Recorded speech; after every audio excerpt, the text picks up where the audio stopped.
to its clients. Through the years, CBSU has established satellite campuses through Memorandum of Agreement with the local government units or LGUs. Two campuses, the Cavite College of Fisheries in Naik and Cavite College of Arts and Trade in Rosario, were integrated to the university by virtue of CHED Memorandum number 27, Series of 2000.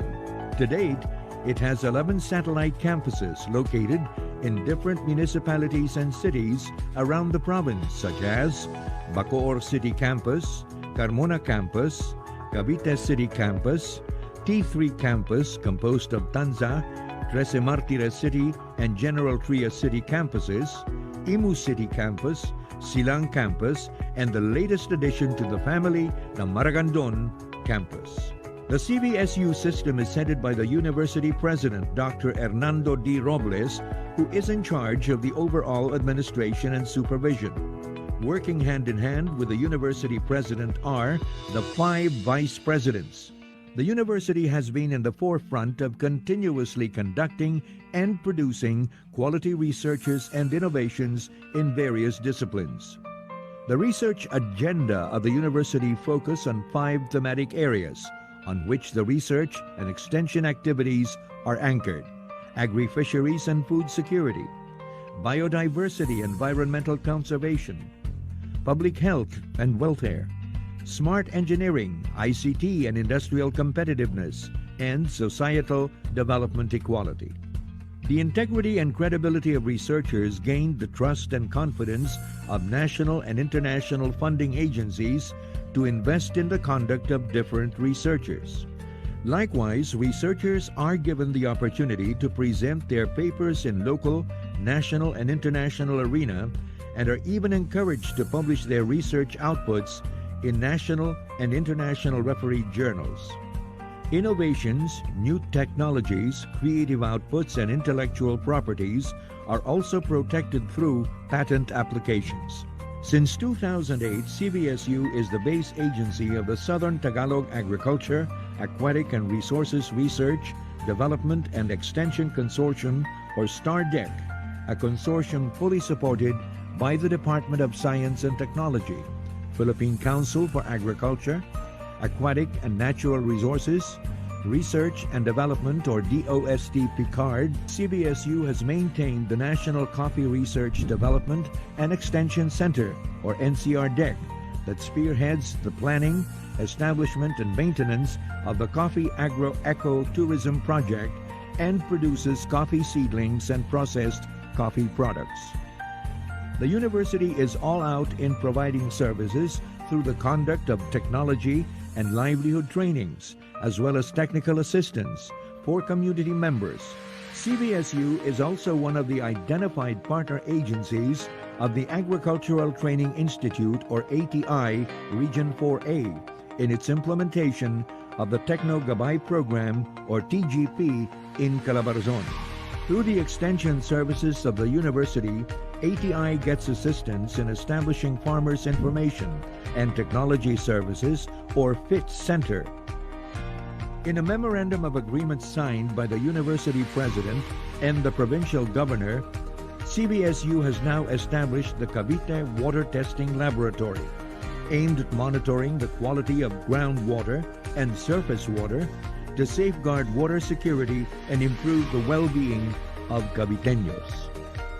The university maintains its various services, sustains its operations through income-generating projects, and manages pure business enterprises. CBSU is also generating considerable income from its flagship product, the Aguinaldo Blend, a major coffee product made from the combination of 4 varieties of coffee: Robusta, Arabica, Excelsa, and Liberica.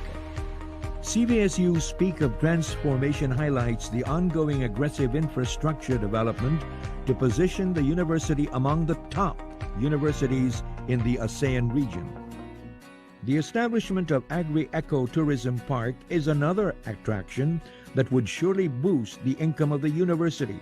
It is a farm and ecology-based project that will showcase the existing resources, designed to highlight new technologies and boast the natural beauty of the university. Likewise, the construction of CBSU International Conference Center will pave the way for local, national, and international functions and events. Hostel Tropicana is second home to local and international guests and visitors while enjoying their stay in the university, especially during seminars, trainings, conferences, even business and social gatherings and other activities. It is also an ideal venue for different functions, relevant to the operations of the university and a training ground for undergraduate students of related discipline. Clear to its vision and mission, CBSU was hailed as the top-performing state university by ACO in terms of quality assurance, ensuring students of globally competitive programs. In its continuous and concerted effort as it moves forward in one direction, CBSU is now ISO 9001:2015 certified. For 4 consecutive years, CBSU is still the champion, being awarded as the most outstanding state university in gender and development implementation in Calabarzon, a recognition accorded by the Regional Development Council, or RDC. CBSU is currently in transition of strengthening its educational standards, shifting from output-based to outcome-based quality assurance and facing the new challenges of K-12 issues and concerns. Now, facing the challenges to be a global university, CBSU remains to be Level 4 State University in Calabarzon in SUC leveling. For more than a century now, Cavite State University continues to defend the tenets of truth, excellence, and service, vows to uphold its vision and mission, and affirms its commitment that in the next years to come, it will be too fast and too serious in transforming the university into a global university through academic breakthroughs, outstanding researchers, remarkable extension services, and updated facilities worthy of global recognition and commendation.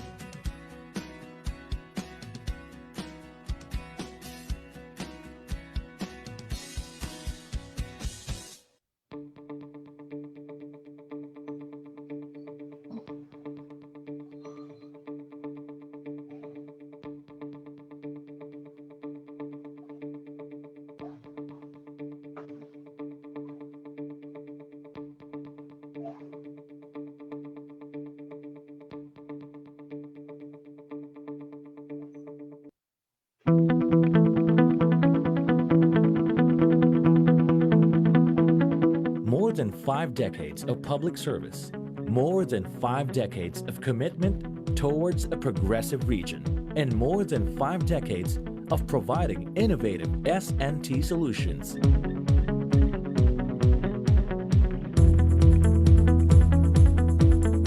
We are DOST Calabarzon.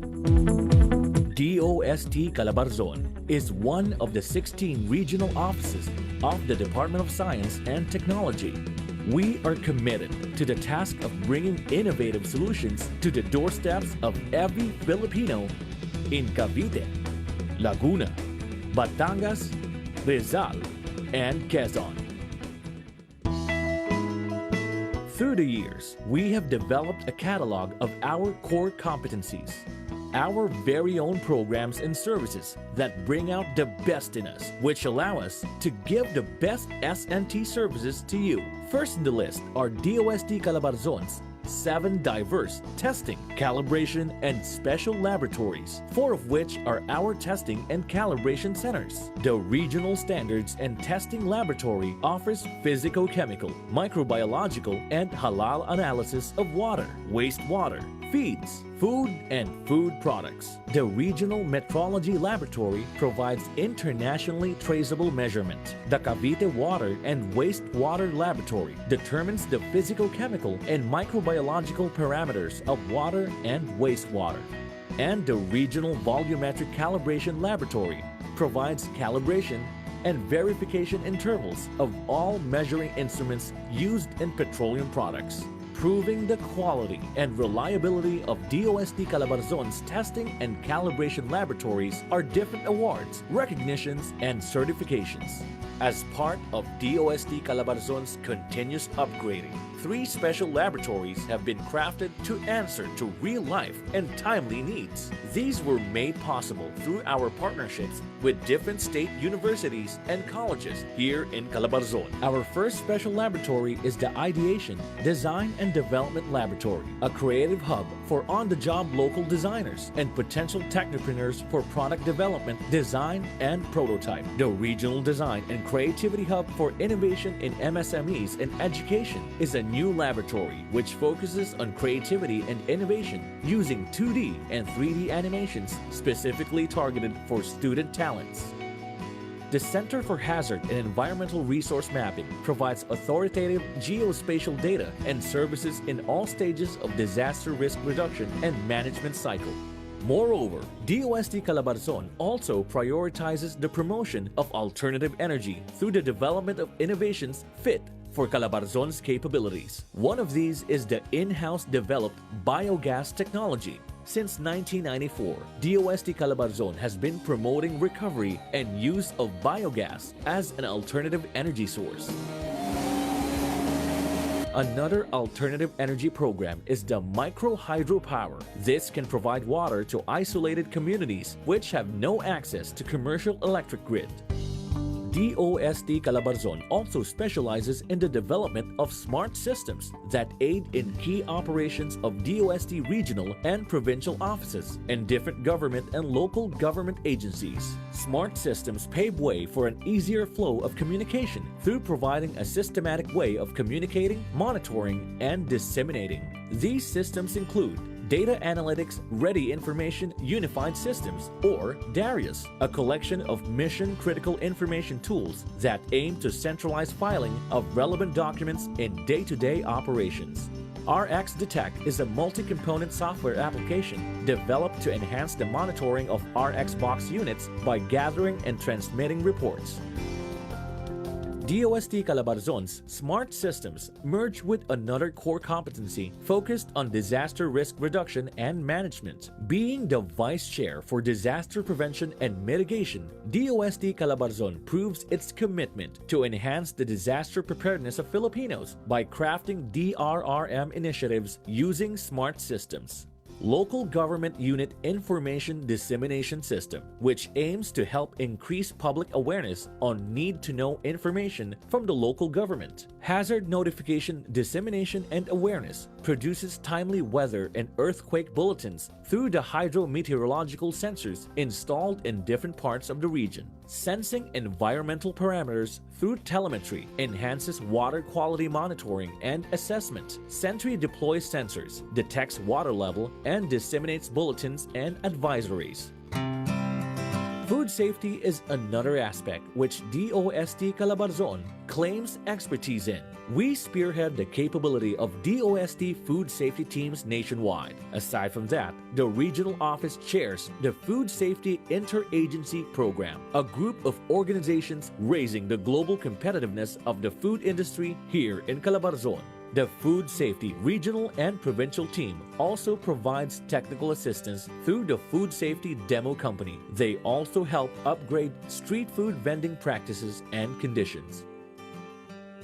Lastly, web-based seminars are also conducted through the in-house developed Watch of the Webinar and Technology channel. Watch airs food safety-related topics that reach people beyond geographical boundaries.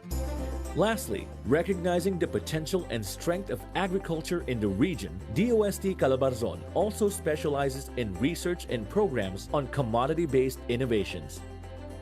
Researches on kaong, buri, nipa, and makapuno are being undertaken to discover new and emerging products with the help of up-to-date technologies. Recently, the establishment of the Makapuno Island Project in Alabat Island, Quezon Province, proves that science and technology makes plants and even lives better.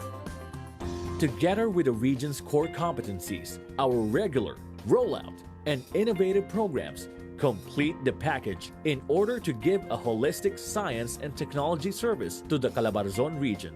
Fairs, contests, and exhibits are also regularly done to help bring our projects and impact closer to you.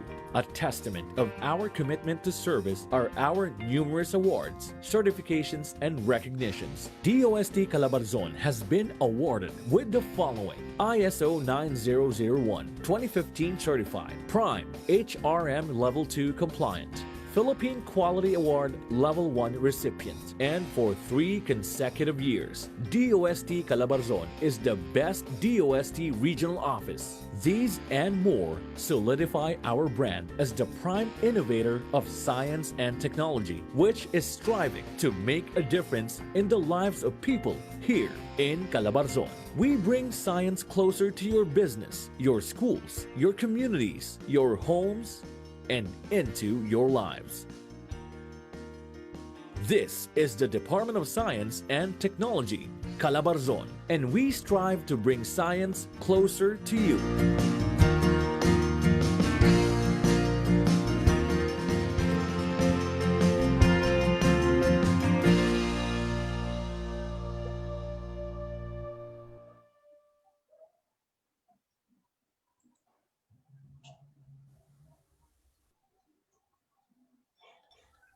Good morning, everyone, and welcome to the second day of the second National Makapuno Summit, organized by the DOST Calabarzon and Cavite State University.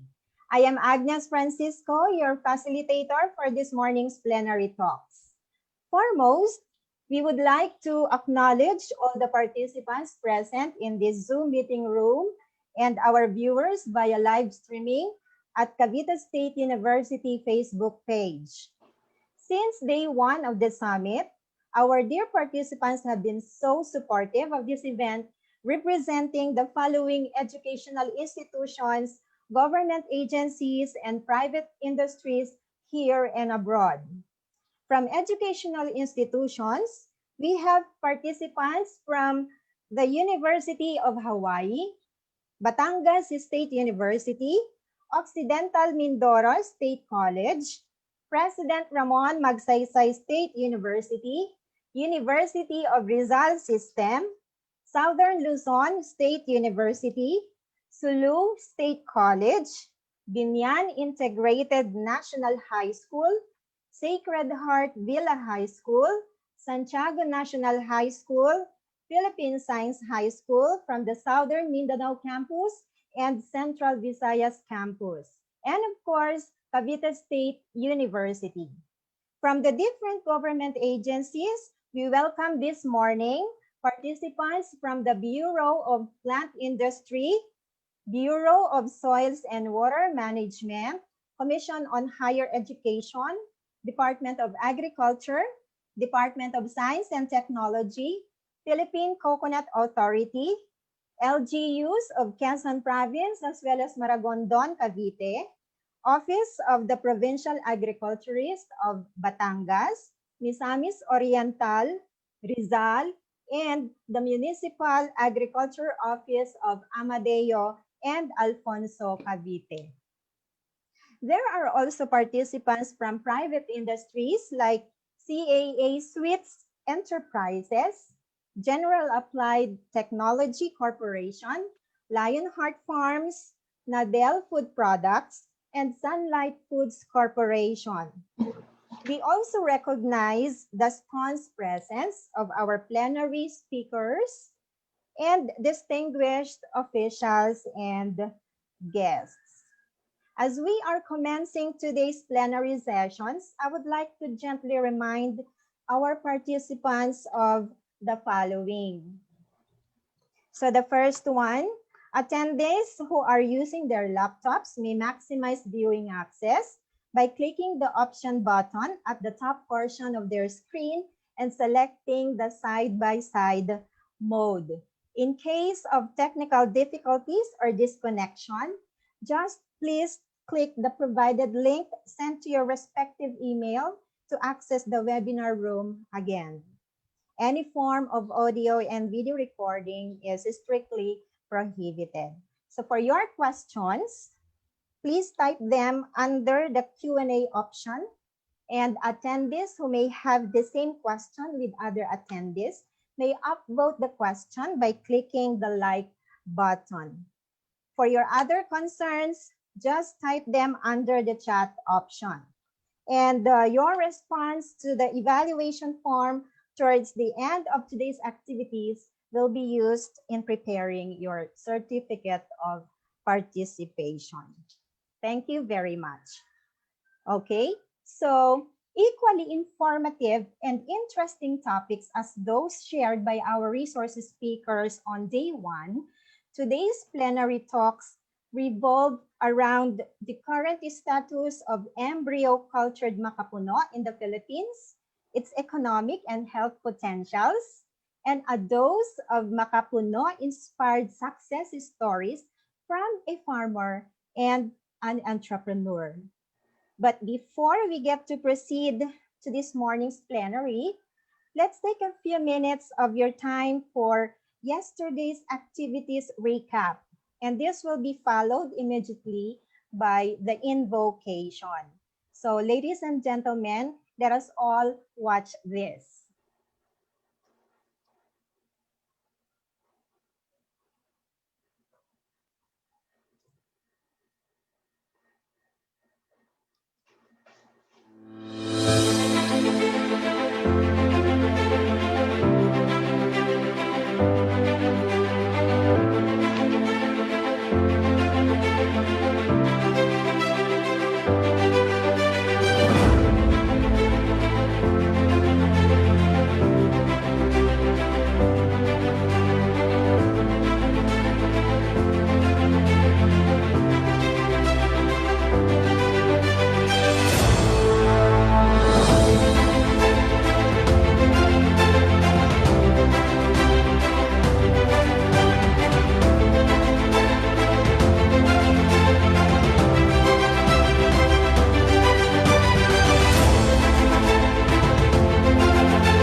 Dear Lord, we praise and worship you today.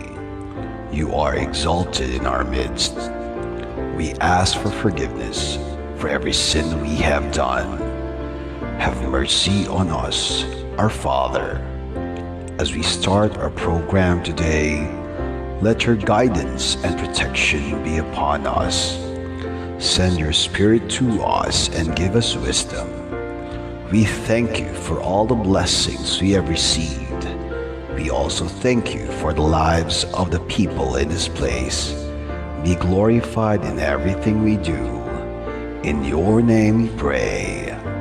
Amen.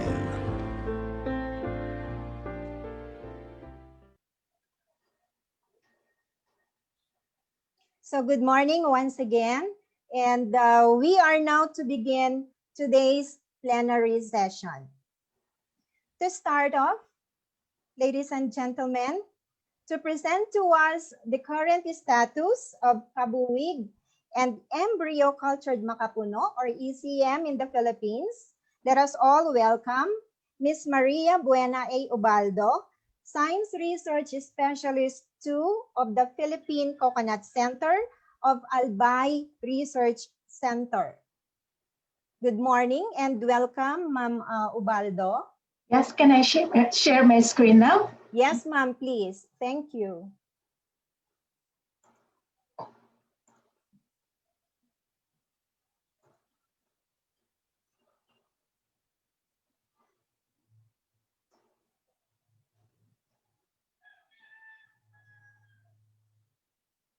Hello, everyone.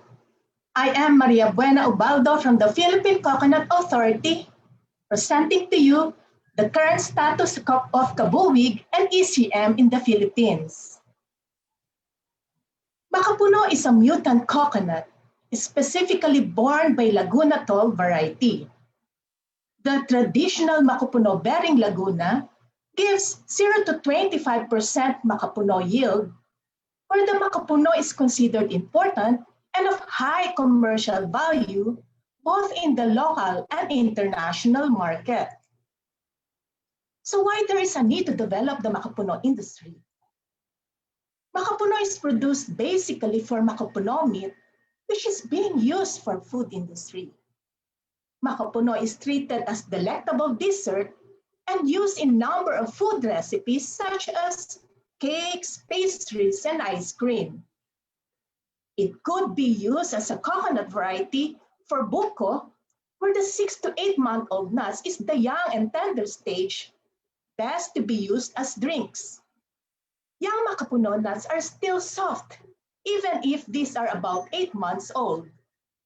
So aside from the food uses of Makapuno meat, there are new discoveries on other potential uses of Makapuno nut. The galactomannan, from the thick liquid endosperm from Makapuno nut, is a potential alternative for carrageenan, which is a polysaccharide from seaweeds. Galactomannan is a reserved polysaccharide of plants that forms highly viscous substances, commonly known as gums. Gums have some important properties, such as strong water binding capacity and stability in solution, which is a characteristic of a textural modifying agent for different types of products. Galactomannan is a plant-based biopolymer and a hydrocolloidal material, which is considered as a waste product and can be used as ingredient for biodegradable or edible film, medical gauze, plant-based jelly, hand and body lotion, electrophoresis gel, and as a stabilizer and thickener for food products like ice cream. So aside from galactomannan, VCO can also be isolated from Makapuno.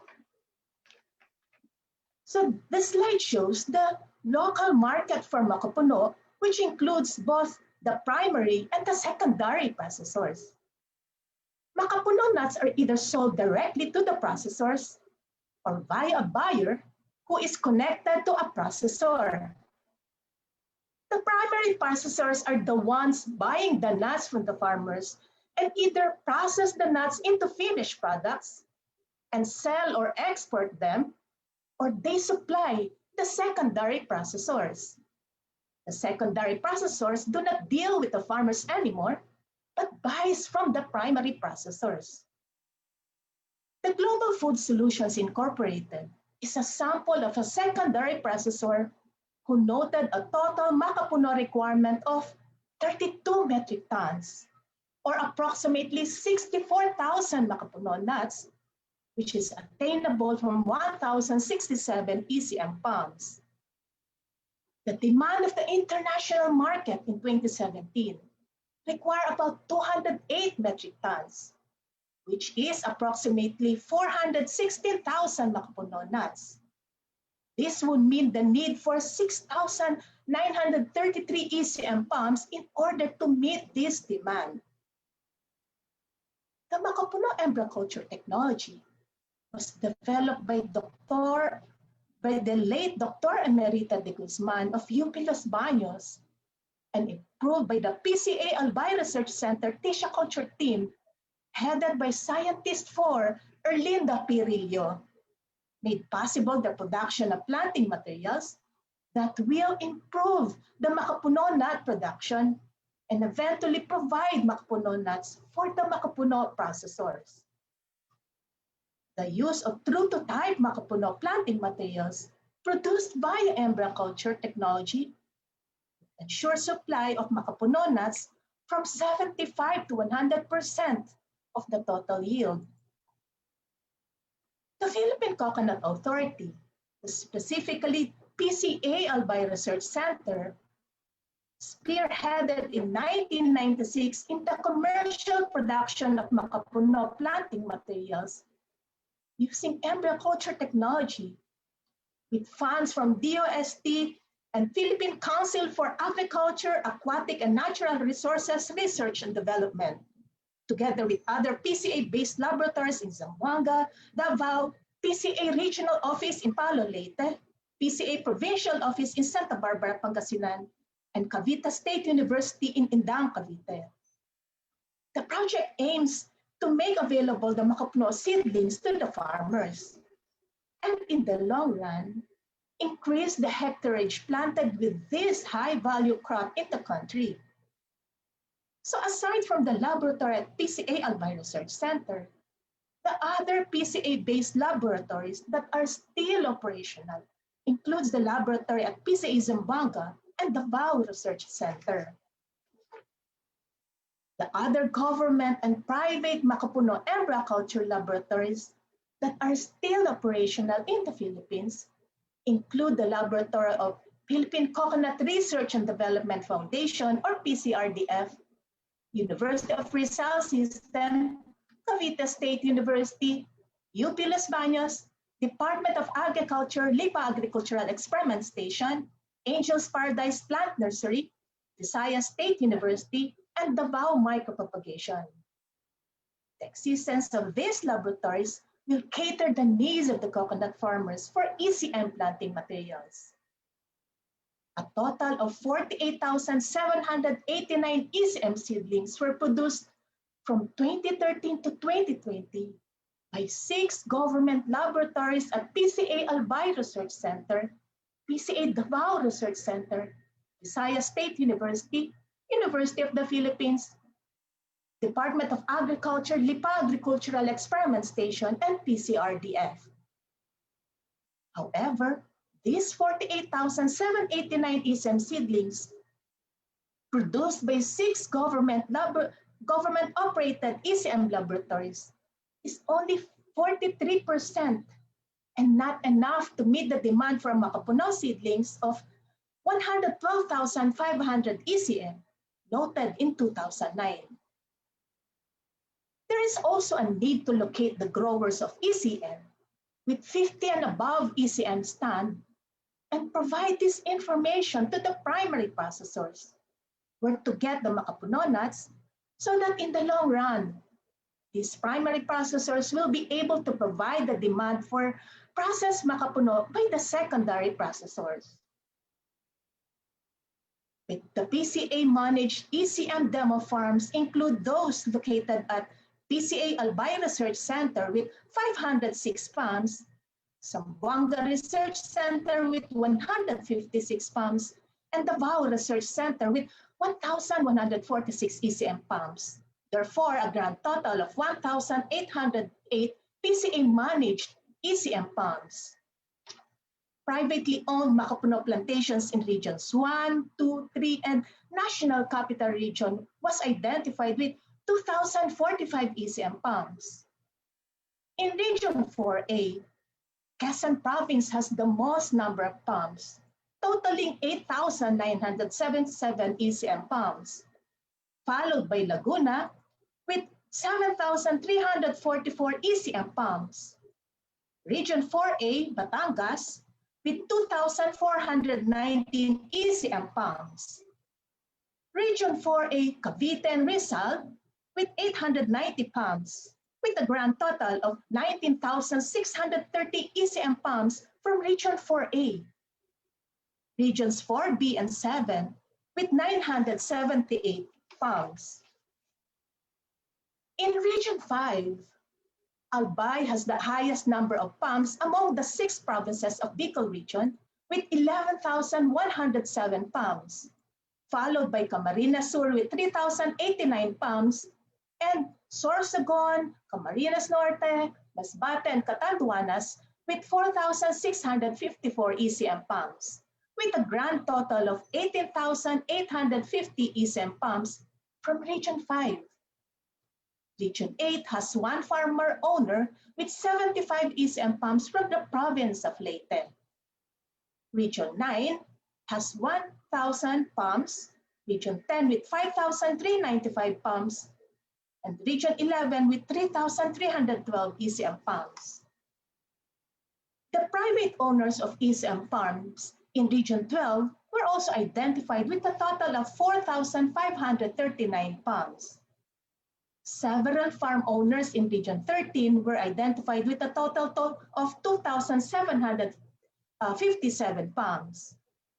So based on the consolidated data, there are 60,389 ECM palms, which is equivalent to 603.89 hectares grown from different regions in the Philippines. However, this figure does not include the ECM seedlings dispatched or sold by other private and government embryoculture laboratories. Another source of Makapuno nuts is the kabuwig. Kabuwig are normal coconuts that could be harvested from Makapuno-bearing palms. Farmers are also encouraged to plant these normal coconuts or kabuwig harvested from Makapuno trees as an additional source of income from the sale of its Makapuno nuts. The kabuwig gives about 0 to 25% Makapuno yield. Unlike ECM, kabuwig need not be embryocultured. Since it is a normal nut, it can germinate directly, thus kabuwig seedlings are cheaper at 50 pesos per seedling if sold. The seedling price of Makapuno nuts is either by piece or by kilo, which varies from location to location. The price ranges from 35 to 50 pesos depending on the season. It is during the festive months of May, June, and December that price goes up to 50 pesos per kilo according to the farmers in Cavite, Laguna, and Batangas. Farmers in these provinces derive significantly higher income from selling Makapuno nuts than from normal coconuts. Thus, they are encouraged to plant the kabuwig to increase their Makapuno-bearing coconuts. From 1997 to 2006, PCA Albay Research Center dispatched kabuwig seedlings in the Bicol region. Those farms with 50 and above kabuwig are farmers from the province of Albay with 2,052 palms. Several farmer owners from Camarines Sur with 2,024 palms, and 1 farmer owner each from the provinces of Camarines Norte, Sorsogon City, and Masbate, with a grand total of 4,446 kabuwig palms planted in Region 5. Other kabuwig growers were noted in Regions 4A and B, 7, 10, and 12, with a total of 7,579 palms. Now, if we combine the 1998 demand for Makapuno in the Philippines of 4,210 metric tons and the 2017 demand of the foreign market of 208 metric tons, it means a grand total demand of 4,418 metric tons of Makapuno. The field-established 12,025 kabuwig palms is expected to contribute a supply of 67,340 Makapuno nuts. The 60,389 ECM palms are expected to contribute a supply of 2,717,505 Makapuno nuts. So based on this available data, If we combine the stand of ECM and kabuwig established in the field, these palms are expected to supply a grand total of 2,784,845 Makapuno nuts, or 1,392,422 kilograms, or 1,392.4 metric tons of Makapuno meat per year. It means, from the current data, there is a demand and supply gap of 3,025,310 kilograms, or 3,025 metric tons of Makapuno meat per year. A gap being a staggering 6,050,620 Makapuno nuts to address the demand for food and non-food products. So how much more do we need to plant?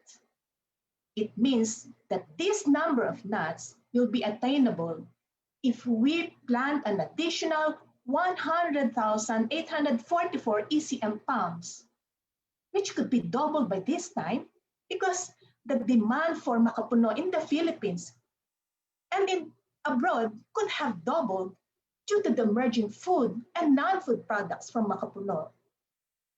So how about the demand of the foreign market?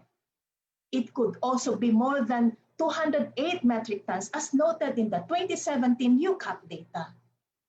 So the 48,789 ECM seedlings produced by the 6 government-operated ECM laboratories, which I have mentioned earlier, is only 48% of these 100,844 ECM palms that we need to plant, and still not enough to meet the actual demand for Makapuno seedlings. So with this so much hectareage planted with ECM and kabuwig, so how come the development of the Makapuno industry in the Philippines is still lagging behind compared to other Makapuno growing countries? So what hinders the development of the Makapuno-based industry in the Philippines includes the slow establishment of ECM plantations. Most of the walk-in buyers have individual plantings.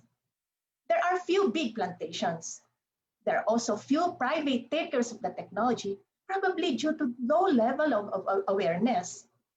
So because of lack of information about the importance of the crop, particularly outside of the provinces where demand is high to very high, the opportunity to diversify and improve the income of the farmers is low to very low. It is therefore imperative that information campaign about this high-value coconut be strengthened and sustained. There is also lack of skilled harvesters, which resulted to more losses of Makapuno. Thus, Makapuno growers need to be informed about the best stage when to harvest the Makapuno nut. Ideally, 10 to 11-month-old Makapuno nuts are harvested. That is when the nut starts to turn brown. Another constraint is the limited supply of ECM seedlings and meat. Also, the cost of ECM seedlings remain prohibitive for the farmers. The 500 peso as the PCA subsidized price per seedling, while 1,000 each from other private laboratories is still expensive for the farmers and are not easily available even if there are more laboratories now producing in vitro cultured Makapuno seedlings in the country. This is because it takes almost 2 years before an in vitro cultured Makapuno is ready for field planting. There is also a mismatch of the Makapuno farms and market, and limited market for Makapuno nuts for use in food industry because most of the Makapuno plantations are too far from the processors. For example, in San Pablo City, where one buyer delivers his Makapuno nuts to Escaba Sweets or Goldilocks in Manila. Producers in Alaminos, Laguna bring their nuts to Kayumanggi Food Products, which is located in the same municipality. It was also found that Makapuno nuts from Davao and Sipoc at Camarines Sur are being brought to San Pablo and Alaminos. The Escaba Foods Incorporated from San Pablo City of Region 4A also bought their Makapuno nuts in 2013 from PCA Albay Research Center of Region 5. That is when the Typhoon Labuyo slashed Aurora province in August 2013. The demand is very high in Region 4, including Metro Manila, where most of the big processors are located, and in Region 10, including the cities of Cagayan de Oro and Davao. Lastly, the potential of Makapuno for other food and non-food applications are still being explored. So considering the status of kabuwig and ECM in the Philippines and the constraints towards the development of Makapuno industry, there is a need to finalize the Makapuno roadmap in the Philippines to identify who and where to find the certified producers of embryo-cultured Makapuno seedlings, where to find and the name of the owners of Makapuno plantations as potential sources of Makapuno nuts, who and where to find the primary and secondary processors of Makapuno products, and what are the potential high-value Makapuno products available for domestic consumption and for export. There is also a need to update the real stand of Makapuno and kabuwig nationwide. This will give us a clear picture of the potential sources of raw materials for processing. It is also important to update the market demands for Makapuno, which will serve as basis for the investors, the need for either expanding the source of raw materials or upscaling the production. Another recommendation for Region 5 and all other kadang-kadang infected areas in the Philippines is to make available policies on movements of nuts to processors outside of these areas. All provinces of Region 5, Eastern Samar, all municipalities of Northern Samar, Biliran, and some parts of Quezon are quarantined because of the kadang-kadang disease of coconut. Therefore, nuts should be harvested from kadang-kadang-free palms, confirmed by CCCVD assay. Makapuno nuts could be transported outside the Bicol region as long as the nuts will not be cultured. There is also a need to make available or develop clear policies on trades and market for Makapuno. Government policies should be in place to support the development of the industry. And lastly, enforce participation of regional offices in the development of the Makapuno industry, particularly in updating the existing Makapuno embryo-culture laboratories, stand of Makapuno and kabuwig, and market demand through massive information drive and conduct of trainings. Because the development of this industry is a team effort of the research, development, and extension units of every agency. The Philippines has the capability to produce ECM seedlings that will ensure reliable supply of Makapuno nuts and meat. With the available technology and the overwhelming demand for Makapuno nut would mean the need to intensify the planting of Makapuno. The needed volume can be economically obtained by planting true to type or in vitro cultured Makapuno planting materials to be able to grab the prospective market and compete globally as the largest producer of Makapuno. I also would like to thank Visayas State University, UP Los Baños, DA Lipa Agricultural Experiment Station, the Philippine Coconut Research and Development Foundation Incorporated, PCA Albay, Davao and Zamboanga Research Centers, PCA Research and Development Branch, PCA Regions 4, 12, and 13 for unupdated data which I have just presented. Thank you.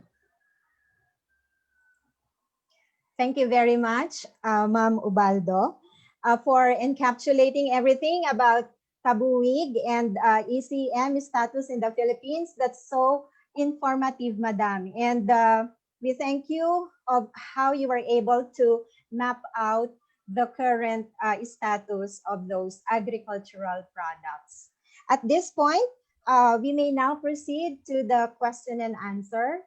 And so I have here some questions for you, Ma'am Ubaldo, and this is the first one. Okay.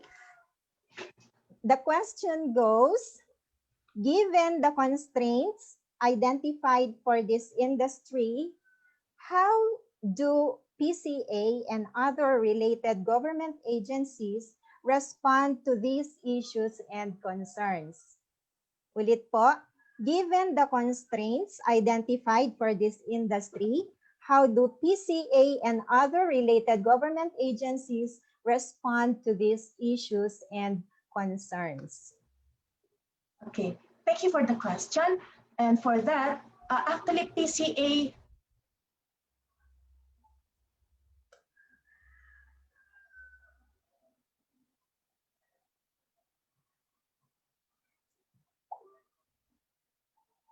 laboratory so that we make available of this planting material in order to meet this demand for the Makapuno nuts. So we are working in collaboration with other government and private agencies on this. Okay, ma'am. Thank you for that. And the second question is, this is actually from Ma'am Marichu Benavides.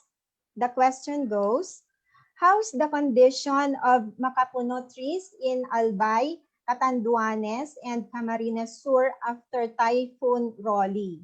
Did they do better or not as affected as the regular coconut trees that we have in our country? Yes, thank you for that question.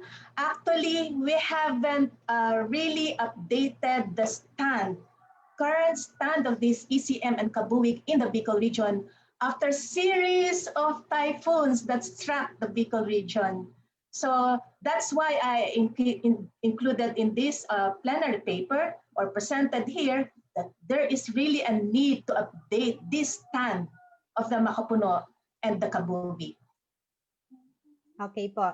And the third question, I think aside from a question from the Sunlight Foods Corporation, that if it is possible for you to provide us a soft copy of your presentation today, ma'am. Yes, please. I'll be sending that through your office, and then you can just relay it to them. Okay, ma'am. Thank you so much. All right. So this is the third question, ma'am.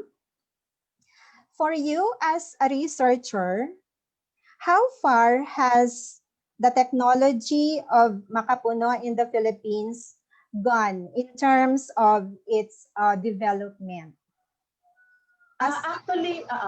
Yes, ma'am. As a researcher. As a researcher. What do you think? Yes. Actually, we're not doing anymore any research on the embryo culture, but we are now focusing into food product development and food and non-food product development. Okay po. Thank you so much. And are there other questions? I think there are no more queries, ma'am. And so at this point, we would like to thank you once again and let us award this plaque of appreciation to our plenary speaker. And so let me read to you the content of the plaque. Republic of the Philippines, Department of Science and Technology, Calabarzon, and Cavite State University, Don Severino de las Alas Campus in Cavite, award this plaque of appreciation to Ms. Maria Buena A. Ubaldo of the Philippine Coconut Authority, Albay Research Center, in grateful recognition of her invaluable contribution as plenary speaker during the second National Makapuno Summit with the theme Empowering the Stakeholders of the Philippine Makapuno Industry Amidst the Pandemic, given this 27th day of November 2020 via Zoom meeting and Facebook Live. Signed, Dr. Alexander R. Madrigal, Regional Director, DOST Calabarzon, and Dr. Hernando D. Robles, President, Cavite State University. Thank you po. Thank you once again, ma'am. And let us give a virtual round of applause to Ms. Maria Buena Ubaldo. Thank you again. Thank you po. Okay, so at this juncture, we warmly welcome another equally interesting and equally eloquent speaker on the topic, harnessing the potentials of Makapuno plantations in relation to Masaganang Ani / Masaganang Kita program. Ladies and gentlemen, join me in welcoming the Regional Manager of the Philippine Coconut Authority of Calabarzon, Mr. Ramon Rivera. Sir, good morning.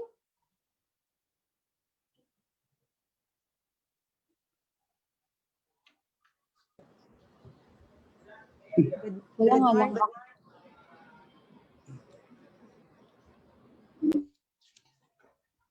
Good morning, Sir Rivera.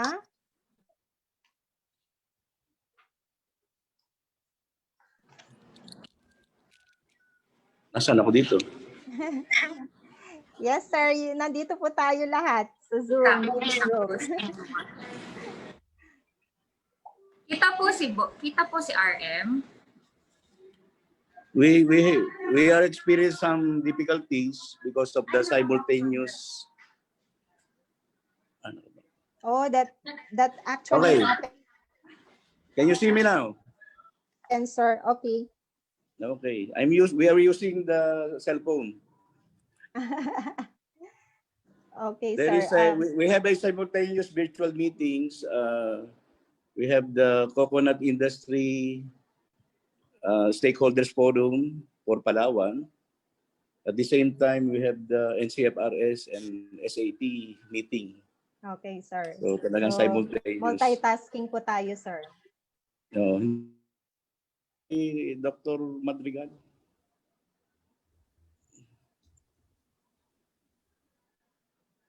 Okay, my staff will assist me doon sa presentation. No? Yes po. Okay, can I start now? Yes, sir, please. Thank you. Okay, a blessed good morning to everyone. I'm happy to be here and join you in this very important activity. I was in the first National Makapuno Summit way back so many years, no? And now I'm here in Philippine Coconut Authority, Region 4, covering Calabarzon and Mimaropa, and also with my special variety, Makapuno. I'm from Laguna. I'm from Binyan, Laguna. I'm a Makapuno lover. So it's but timely for me to at least be involved in this kind of activity. Again, I would like to thank KABSU and its officials, and also the DOST Region 4 for inviting me, and thanking the organizers. And also, I would like to say hello to my friends in the international coconut community. Some of them are the resource persons, Roland and Henky. Blessed good morning to you. And PCA right now is towards convergence. And I believe that a product like Makapuno needs this kind of direction. So right now, I would like to go on with our topic, harnessing the potentials of Makapuno plantations in relation to Masaganang Ani, Masaganang Kita program of the Department of Agriculture.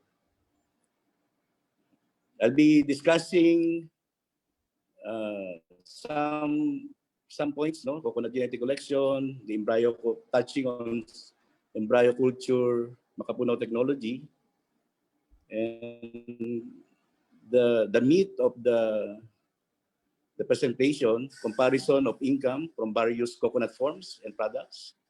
And I will be touching on the Masaganang Ani, Masaganang Kita program, and maybe share to you some insights and recommendations. By the way, I'm happy that some of the testimonials will involve some of my friends, Paul Abari and June Ayensa. I look forward that I Hernandez is also watching, Mr. Joey Rason, and Mr. Tino Perez. Okay, next slide, please. Now, I'd like to provide you a glimpse of what we have in the Philippines, no? The important resource, no? Coconut resource that we have. Okay, next slide, please. We are considered one of the world's largest depository of, or the very rich gene bank, and with emphasis on indigenous varieties or populations. No? We have explored around 60% of the country, and right now we have 263 accessions. Next slide, please. Comprising of tall accessions, 108, dwarf, 53, and hybrid line collection, 102. When we say accession, the minimum number for the dwarf is 60, and for the tall are 90. No? But we have a 400 plus hectare gene bank in Zamboanga, and our direction is conservation and use. So we are planting so many populations so that we can also use them. So you will notice the diversity, no, involved here. No? Okay, next slide, please. So these are some. We have visitors coming even from China. Ms. Long is now involved in ecotourism in Hainan. So he had a training and immersion in Zamboanga so many years back. And right now, Hainan is known for coconut agrotourism. Next slide, please. Just to give you a very good picture of what we have. So you will notice the spicata, Margostor spicata, and then we have our Makapuno. You can notice also the Agta tol. So this is how diverse our population is. No? And of course, Indonesia has also a very good genetic collection. Now let's go to the main topic, Makapuno. So this is our Makapuno. Next slide, please. So in Laguna, where I come from, a fiesta is not complete without Makapuno preserve, Makapuno and ube. But in Zamboanga, they have the leche plan and gulaman. So, but here we have the special Makapuno. Okay, next. Just to give you an idea of what we have in Zamboanga, so this is how we must produce, no? We were able to reduce the culture time from before 18 to 24 months to 10 to 12 months. And then we are not using the solid medium or liquid, and we are only using one container for the whole duration of the process. Next slide, please. So because of the lethal condition of Makapuno, it will not germinate. So we have to rescue them. Okay, next. So we now have 100% full bearing Makapuno coming from, of course, play around of the protocol and also the genetic material. Next. Okay, just a pictures of how they perform. This is around 30 months from field planting. Next. Okay, next. Okay, this is how we must produce them and then ship them. Next slide, please. Most of our buyers are from Luzon, but Ayensa was able to, and June Ayensa and also Aye Hernandez were able to establish good plantations in Mindanao. So these are solid plantations. No, in here in Luzon, Tino Perez is very serious in establishing a very large plantation of Makapuno. Next. Now, I asked my staff to have a data to give me a data on the income, no, coming from various products from coconut. No? So we have a very good comparison of the income, no, coming from Hulnat, Buko, Yarn Tender Coconut, Copra, and Coco Sugar, and Makapuno. So you will notice the great potential, no, of establishing Makapuno plantation.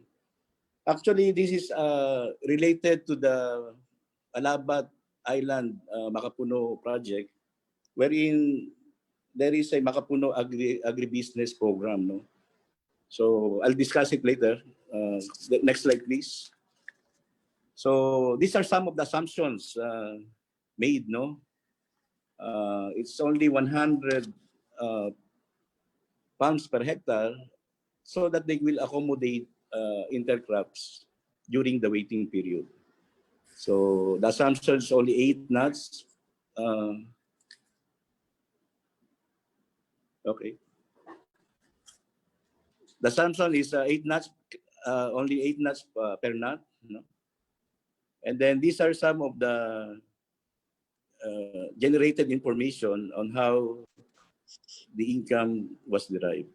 Okay, around 273,947 pesos net income per year. No?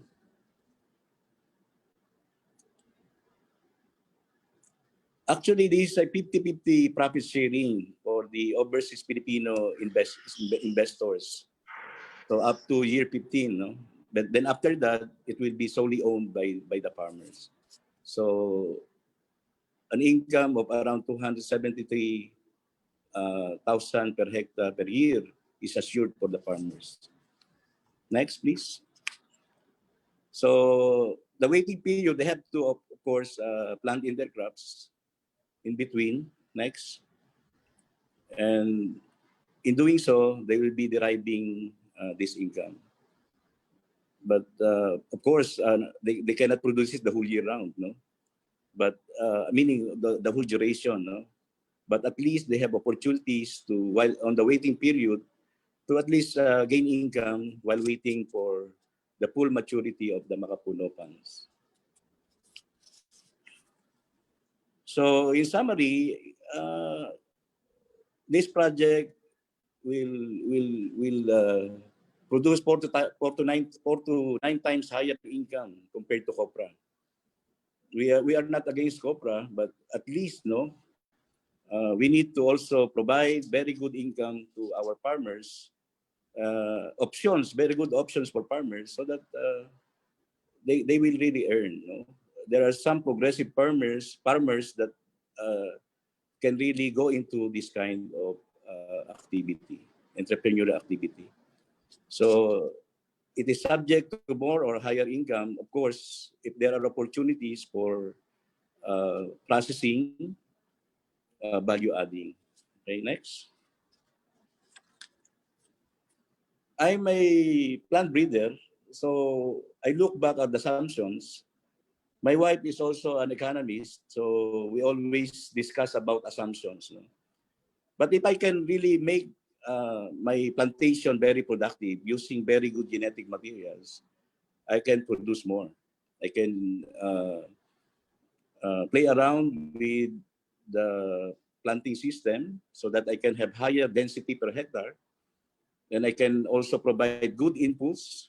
I have a good genetic material and get good inputs. And I believe I can produce more. So this is around, imagine, we can produce around more than 40,000 nuts per hectare. And that's around 40,000 kilos. Okay, next, please. So what's this? How can I relate it to the Masaganang Ani, Masaganang Kita program? This is signed by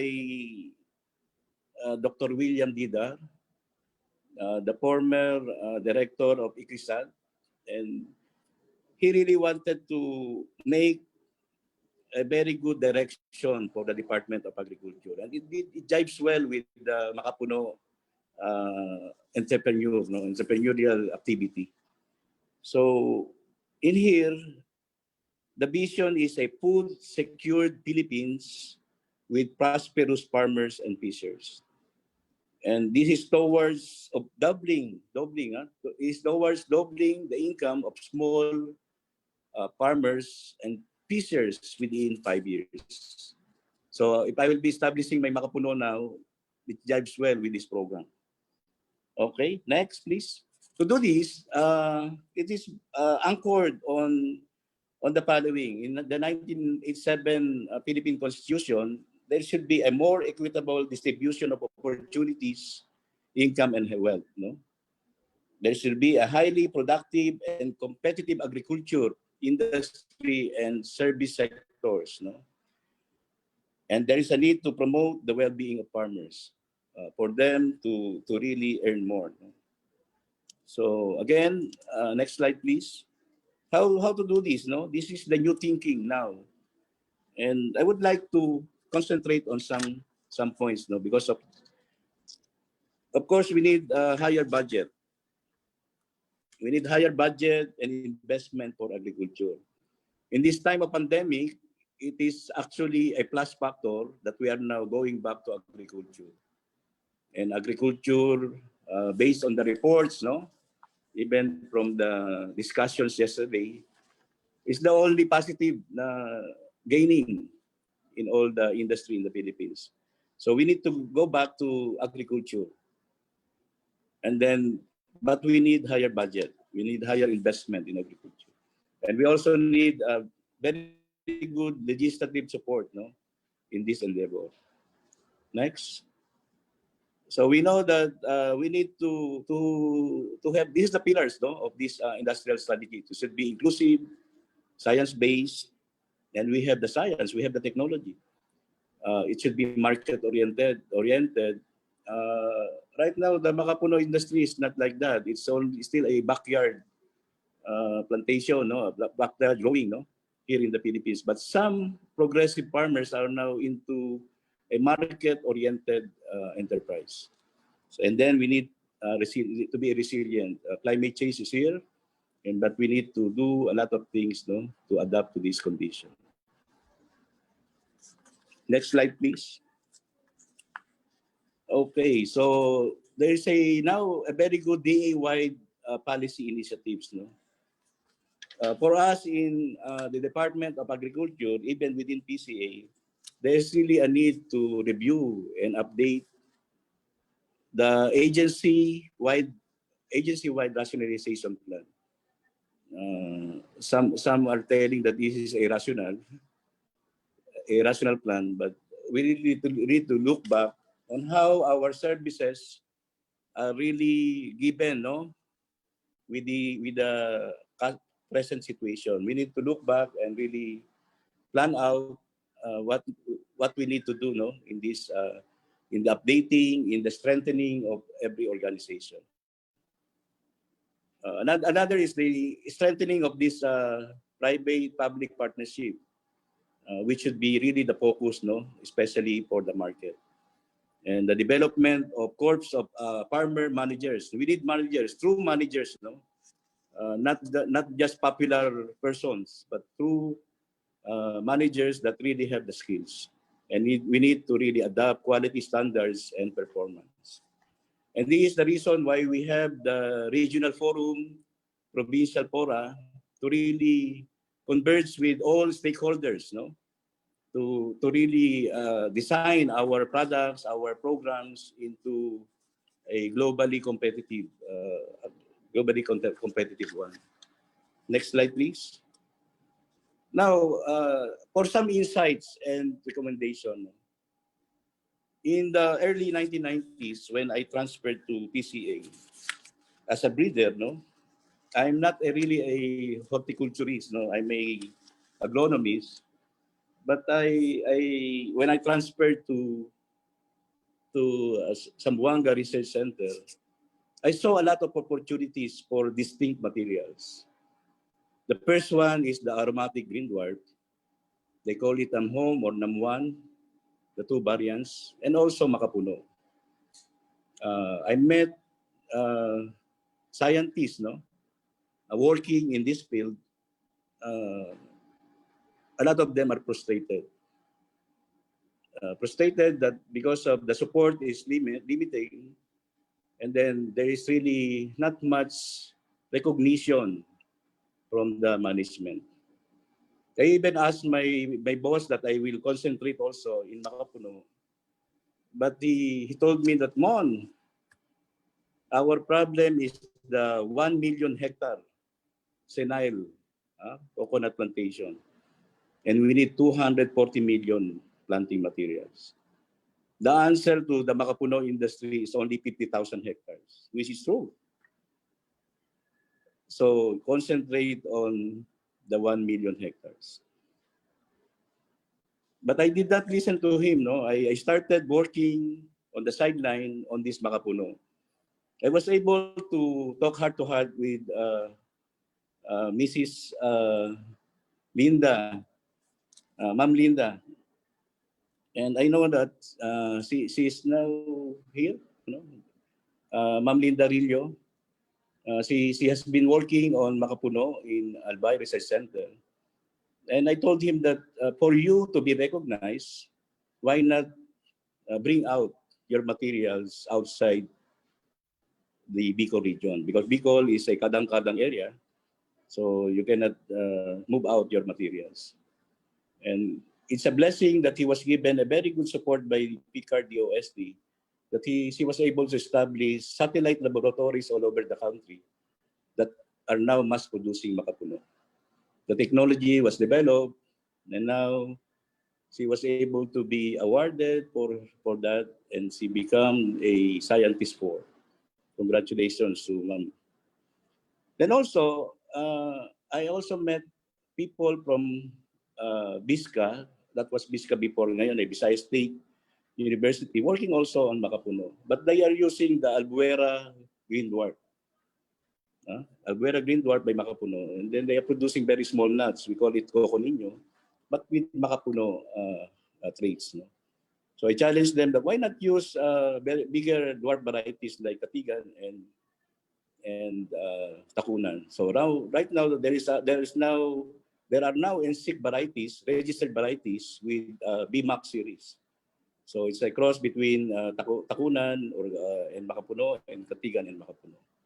So in Zamboanga, we are also doing simple dwarf by Makapuno crosses, but with very limited support. We got a little support from the International Coconut Genetic Resources Network through biodiversity, and so we were able to at least work on this Makapuno. Okay, next please.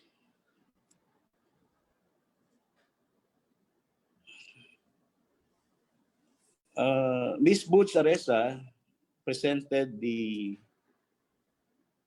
demand gap, the demand and supply gap, which is around 3.3 million plus metric tons. No? And then the required number of nuts, and then the target is said 100,000 plus ECM pounds. No? But for me to answer the demand and for us to be globally competitive, we need 50,000 hectares of ECM. No? We need a very good genotype. This is only around less than 1.5% of the country's cocal area. And we can easily provide very good raw materials for so many outstanding products from Makapuno. And we hope that the present Ani at Kita program of the Department of Agriculture, the high value crops, with the support of the Department of Science and Technology, the PCARD, and also the state universities and colleges working on this, all the researchers, we can establish a very good plantation, solid plantation of Makapuno in the country. Next, please. So we need action, no? We need action. Yesterday, there are lots of people recognized and given awards, no?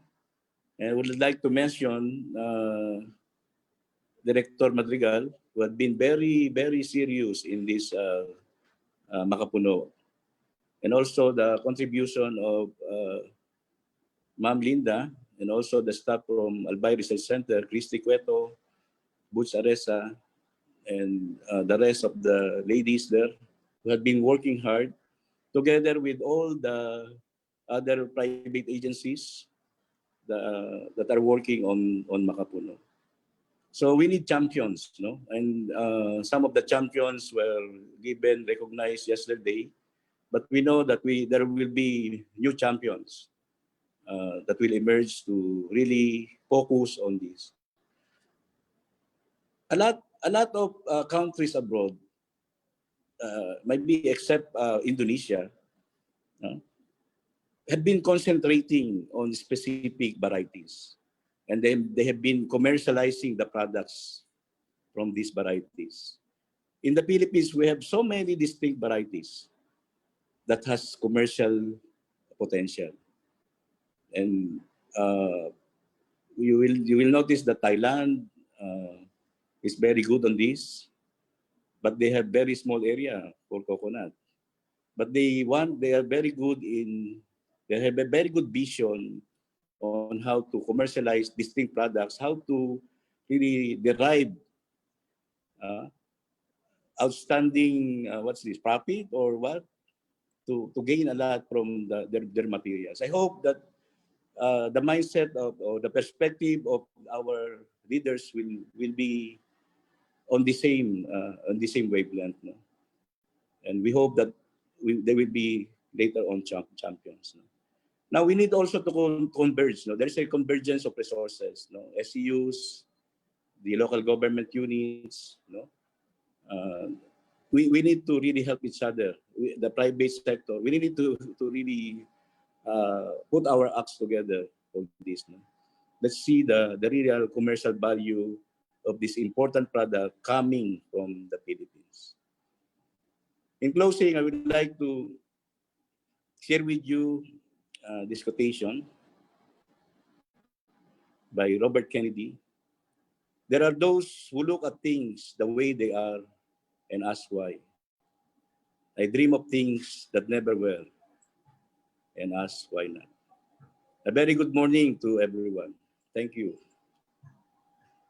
Thank you so much, sir. That was indeed a very comprehensive presentation, and we really appreciate your ingenuity and resiliency to further explore the economic benefits of Makapuno in the Philippines. So, Pwede siya dyan? that being said, we may now entertain questions from the audience. Sir, we have one question here for you. Okay, so let me read to you the question, sir.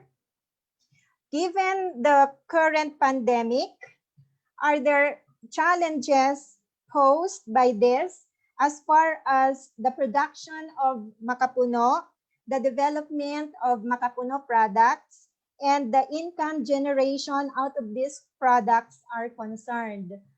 So, may mga challenges po ba, sir, that this current pandemic is posing to the production of Makapuno, especially the income generation out of these Makapuno products? Affected na po ba? Nararamdaman na po ba natin yung effect ng ating sitwasyon sa ngayon? Okay, as of now, no,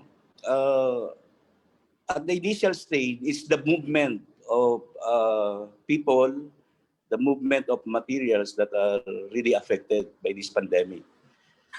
But with the very good direction of the Secretary of Agriculture, that all commodities related to agriculture are exempted from its movement, we have solved that challenge. We have solved the challenge, no? But we need to really coordinate with the local government units because they have different different procedures on how to really conduct these health issues. No, some municipalities are locking down because of their worries, no? Yes. So it's only the movement, but the agriculture is really now blooming. They're going back to agriculture, especially for coconut. Okay po, sir. So good to hear that po. At least po, the government is trying to adapt to this situation so that mobility of our Makapuno products would still be underway. Okay, sir. So I think that would be for the questions, but I would just like to read aloud some words of appreciation as regards your presentation for today, sir. There is a message here from the chat box, and this is coming from Dr. Erlyn Darillo. And she said, so happy for the recognition that Makapuno is getting now. Before, it was so difficult for even have somebody to talk about it. I must agree with ma'am. Thank you so much, Director Alex Madrigal, for taking up the leadership. And also from Miss Edna Anit, thanks for the full support and recognition to the uplifting of Makapuno industry. Okay. Oh, sir, sorry. There is there is another question here for you. Is it okay? Okay, yes. Okay po. This is from Sir Dan Villedo, and he said, use of copra for cocoa methyl ester production as diesel alternative. Are we getting the full benefit on this than concentrating to use the coconut for food use? Actually, it's a issue about food and fuel, no? But would you believe that we can quadruple or we can produce 4 times or 6 times copra now, given the technology? So I see no problem in converting some of our copras into biodiesel. We need a very clean environment. We can run 100% with 100% biodiesel our cars. But of course, we need to really assure, no, our first priority is food, and next is fuel. Okay. So PCA will address that issue. Okay. Thank you, sir. And once again, thank you very much. And with that, we would like to award this plaque of appreciation to our speaker. May I read to you the content? Republic of the Philippines, Department of Science and Technology, Calabarzon, and Cavite State University, Don Severino de las Alas Campus in Cavite, award this plaque of appreciation to Mr. Ramon Rivera of the Philippine Coconut Authority, Calabarzon, in grateful recognition of his invaluable contribution as plenary speaker during the second National Makapuno Summit with the theme Empowering the Stakeholders of the Philippine Makapuno Industry Amidst the Pandemic, given this 27th day of November 2020 via Zoom meeting and Facebook Live. Signed, Dr. Alexander R. Madrigal, Regional Director, DOST Calabarzon, and Dr. Hernando D. Robles, President, Cavite State University. Maraming salamat po at mabuhay. Yes, sir. Once again, virtual claps for Mr. Ramon Rivera. Thank you so much, sir. Okay, so we are down to the 8th plenary talk. Next next. The next speaker is actually a Makapuno producer / entrepreneur who is from Pagbilao, Quezon. And he is here with us today to share the success behind his love for Makapuno production. So, ladies and gentlemen, let us all welcome Mr. Policarpio Avery. Sir?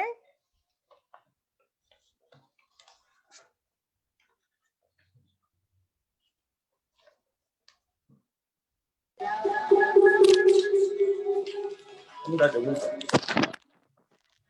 na kayo. Nakita na ako. Okay.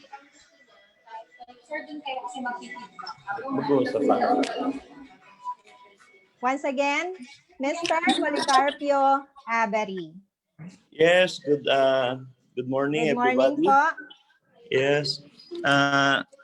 Start na po ba ako? Yes, sir, please. Yes. Thank you My name po. is Colabari from Pagsangan, Laguna, pero nakapag-asawa po ako dito sa Pagbilao, Quezon. And naimbitahan po akong magsalita tungkol sa pagpasok ko dito sa Makapuno industry.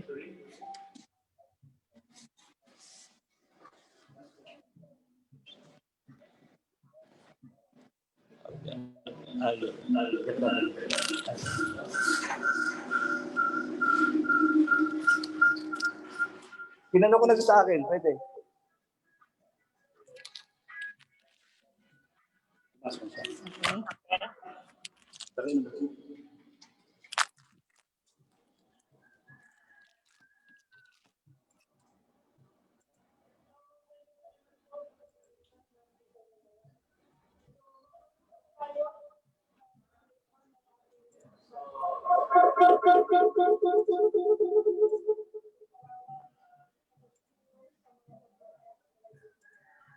Okay.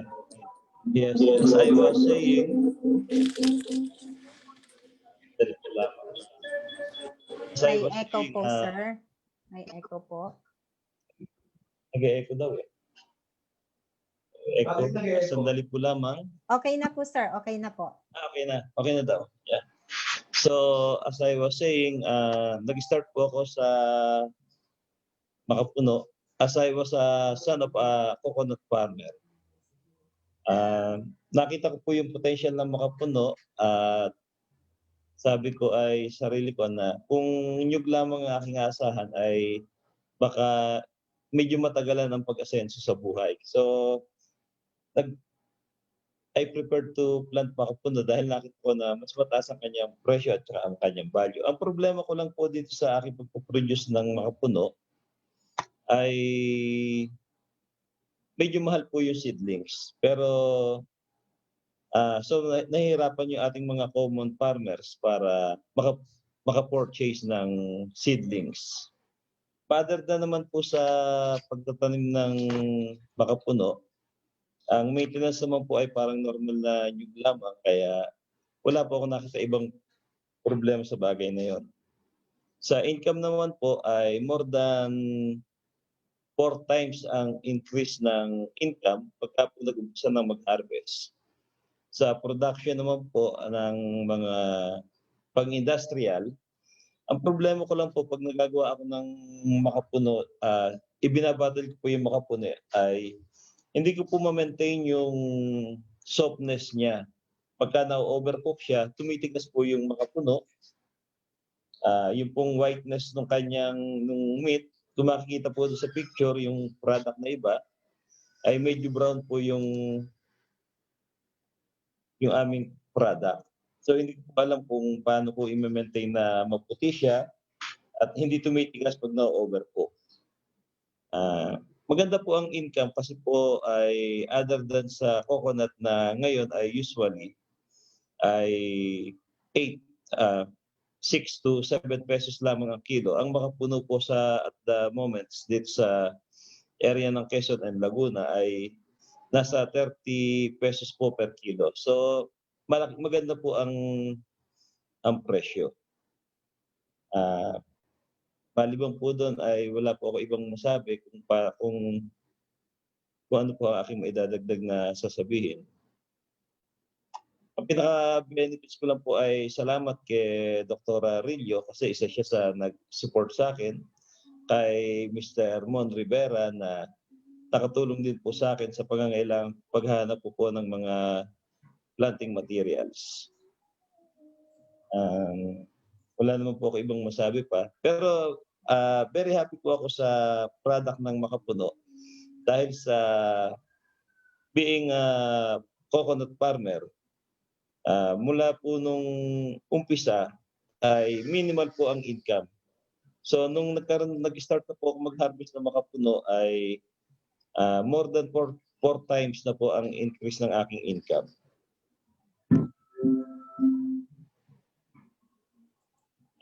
Yun lang po. At Thank you very much for giving me the opportunity.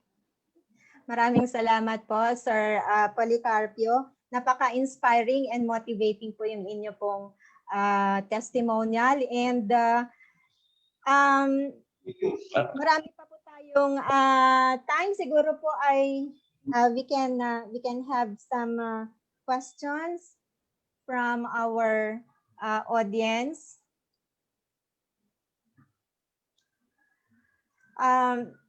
Okay. Pwede na pong magtanong, Sir Policarpio.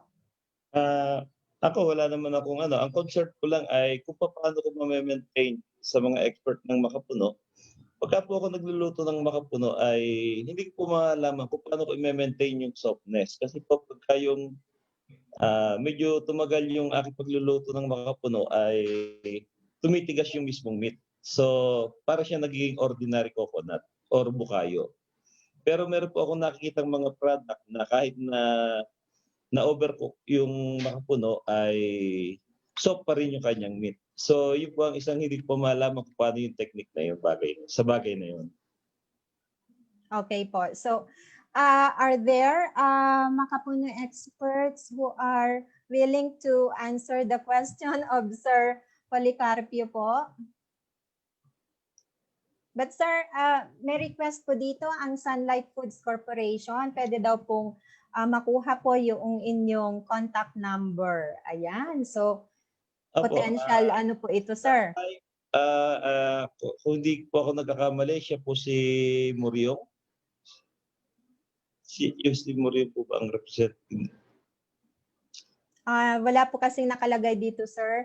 Pero they are interested to get your contact number po. Yes, ang contact number ko po, meron po akong account na Makapuno or Rico J. Puno, ang aking pong Facebook account.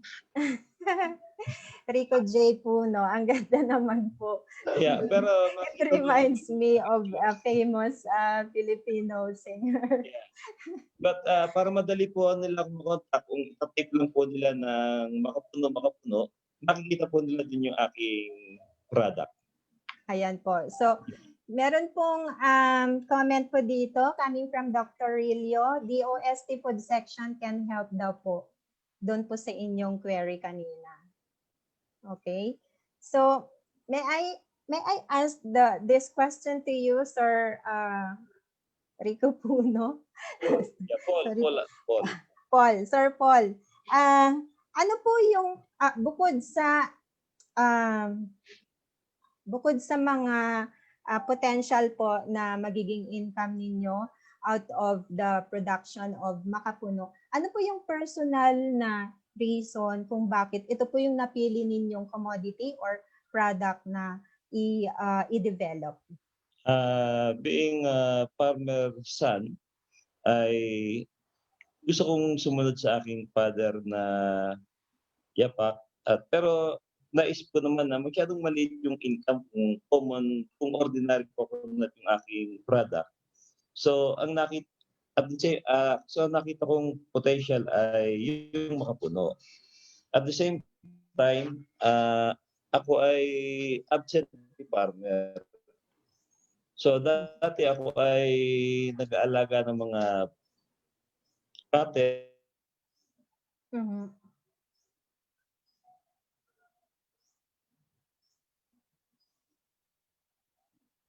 Para at least nakakapunta ako every month at naiwanan ko sila after a month after ko sila ma-fertile ilang mga weeds ay naiiwan ko sila nang hindi ako nakatali sa kanila ng everyday. Okay po. Thank you, sir, for that. And meron pong sagot na ang Sunlight Food Corporation po, sir. Sir, sabi po niya, yes, I am Mr. Crispin R. Moyrong Jr. So sabi po dito, we will teach you how to cook it soft. Yan po, sir. Okay. So I will try, we will communicate with the Sunlight Corporation. Okay po. Thank you po. There is another question po dito, sir. Ang sabi po, paano malalaman ang Makapuno product sa market kung may preservative o wala? Yan po, sir. Paano daw po Yun malalaman po kung may ang- preservative o wala? Yun po ang hindi ko masasagot kung paano malalaman kung may preservative yung kanilang product. Pero yun po sa aming product ay siguradong 100% natural. Pure and natural. Kung paano po malalaman kung may preservative or other extender yung makapuno ng Opo. iba ay hindi ko po masyadong alam kung paano po yung kanilang proseso. Okay po. Thank you, sir, for that. And I think there are no more questions. And so we may now award the certificate or plaque of appreciation to our plenary speaker. So let me read the content of the plaque. Republic of the Philippines, Department of Science and Technology, Calabarzon, and Cavite State University, Don Severino de las Alas Campus in Cavite, award this plaque of appreciation to Mr. Policarpio Abari, Makapuno entrepreneur from Pagbilao, Quezon, in grateful recognition of his invaluable contribution as plenary speaker during the second National Makapuno Summit with the theme Empowering the Stakeholders of the Philippine Makapuno Industry Amidst the Pandemic, given this 27th day of November 2020 via Zoom meeting and Facebook Live. Signed, Dr. Alexander R. Madrigal, Regional Director, DOST Calabarzon, and Dr. Hernando D. Robles, President, Cavite State University.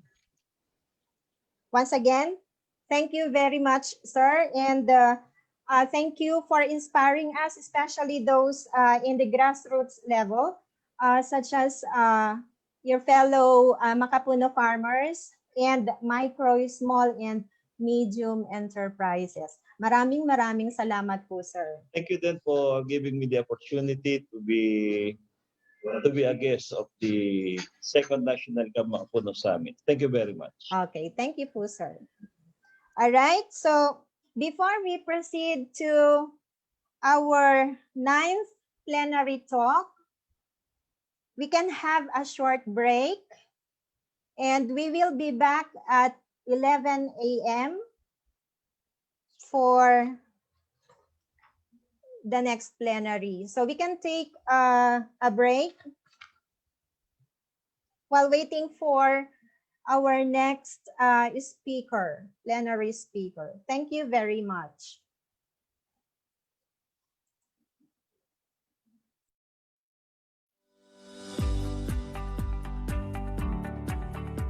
More than half of the Filipinos tend farms and plantations in the rural areas, majority of which still use traditional farming techniques. With the country's long line of premier agricultural crops, the government has made strides to develop and process yields to increase the income capacity and marketability of local agricultural trade and industry. One of these is the Makapuno produce, a type of coconut with a soft jelly-like flesh. Makapuno has a distinct tenderness and richness with its gelatinous meat perfect for candies, ice cream, and other delectable desserts. Picard in the 1990s and even the Technology Application Promotion Institutes made a big program to develop the R&D component for the enhancement of the Makapuno industry. The Philippine Coconut Research and Development Foundation has been supporting the Makapuno industry since we started kasi nakita nga namin yung potential niya as an economic mover. And so we try to develop several laboratories and campaign and promote the use of the environment Makapuno culture. We develop the R&D program and then try to come up with a roadmap. Ano bang ating target? As of 2009, there are more than 500 hectares of Makapuno fields all over the country. In 2011, the demand for Makapuno reached the international arena and has been an essential ingredient to the big ice cream producers in the Philippines. The recent increase in demand for the Makapuno has led farmers, scientists, inventors, and entrepreneurs to find innovative ways on how to process and market Makapuno. This even opened up product development and export possibilities at par with international products. We could put Makapuno in the food and pharmaceutical industry market. Ngayon, ang maganda na since marami na nagpo-produce, marami ng mga farmers na nag-i-invest kahit mahal yung Makapuno, ang research na ngayon is on the product development. May mga na-develop ng mga interested groups, mga institutions to adapt the technology ng laboratory for the production of embryo cultured Makapuno. Through years of technological research and development, such as the embryo culture technology that increased the percentage yield per hectare of Makapuno nuts, the Makapuno has leaped from being naturally grown to being mass-produced to ensure a steady supply of Makapuno meat, both for local and international trade. We've put up satellite laboratories to showcase farmers na merong ganitong technology at may ganitong Makapuno that can boost the coconut industry. And the Makapuno is a high-value crop. They treat as a value crop. Kaya hindi siya pumasok doon sa ibang commodity. Ang treatment sa kanya is a high-value crop. Makapuno eventually started agri-economic industries for desserts, preserves, world-class cuisine, healthcare, and even beauty and wellness. We were able to come up with several pharmaceutical and new food products for Makapuno. May diversified yung utilization natin sa Makapuno aside from its food applications. Edible coating, biodegradable wound for wound applications. Ngayon, marami rin mga nag-invest ngayon na mga Makapuno, sa mga Makapuno kasi ang nakikita nila, like for example right now, mahal ang Makapuno. Through the Makapuno Production Roadmap 2011 to 2016, being crafted by the Southern Tagalog Consortium for Industry and Energy Research and Development, or STCIRD, the Makapuno is targeted to expand to more than 800 hectares of land area all over the country. The production roadmap would have achieved the level kung saan sufficient na yung number of trees to supply the requirement ng buong processing industry. Simula nung nag-start kami noong 1997, we've already given out more than 10,000 seedlings sa different farmers sa iba't ibang locations sa Philippines. We targeted based on the capability ng mga na-establish namin Makapuno embryo culture laboratories together with the enhancement ng productivity noong each laboratory and the technique to produce it and to reduce the cost. To ensure the quality standards of Makapuno-based products, the STCIRD has initiated the Philippine Makapuno Seal of Quality. This entitles Makapuno-based enterprises to use the seal in all their marketing promotions based from the guidelines of the use of the Philippine Makapuno mark. Consumers are also assured that the products have undergone strict quality control. We now have successfully applied last year yung Makapuno brand. Napupush niya yung growth ng Makapuno. Kasi ang main purpose nun is to imprint that Makapuno comes from the Philippines. Kasi if you have that seal and you are member of that group, then we can assure the public, the consumers, that the Makapuno products that they buy are of good quality and came from good laboratories or even manufacturers. Through the Philippine Makapuno Seal of Quality and local and foreign investment, global market opportunities are expected in the years to come. The Philippine Makapuno Seal of Quality is poised to establish the Makapuno as a large-scale economic mover to help improve lives of farmers and micro, small, and medium enterprises. Mas maganda yung diversification on the industrial side para mas marami tayong mga products that we can make use of them. would like to encourage all our entrepreneurs, our MSMEs, and even the industry itself to adopt the Philippine Makapuno trademark, our local brand.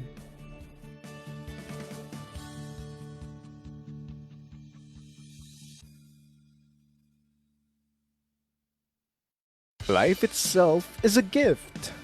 To contribute to its development is a purpose. This is the vision of the Makapuno Research Development and Extension Center, to provide a vibrant atmosphere where all stakeholders collaborate to innovate and make Makapuno industry a global opportunity. While a coconut tree is considered a tree of life, its mutant, Makapuno, shares the same identity. And together, we can make this vision a reality. Aiming to be a cutting-edge facility, the center is set to lead in the conduct of innovative research and development initiatives that focus on discovering the maximum potential of Makapuno as a source for various food and non-food products. It will also spearhead the formulation and implementation of relevant extension programs to effectively transfer Makapuno technologies to farmers and entrepreneurs, making the industry economically viable and sustainable. The vision of the Makapuno RTE Center was first introduced during the Regional Science and Technology Week in Santa Rosa, Laguna on September 25, 2019. Representatives from DOST Calabarzon, Philippine Coconut Authority, Philippine Coconut Research and Development Foundation Incorporated, Department of Trade and Industry 4A, Department of Agriculture Regional Field Office 4A, LGU Alabat and Southern Luzon State University signified commitment to support establishment of the said Makapuno RDE Center. Cavite State University is tasked to be the lead agency in the establishment and operation of the center, aiming to increase farm-to-market value of Makapuno to benefit more farmers in the country.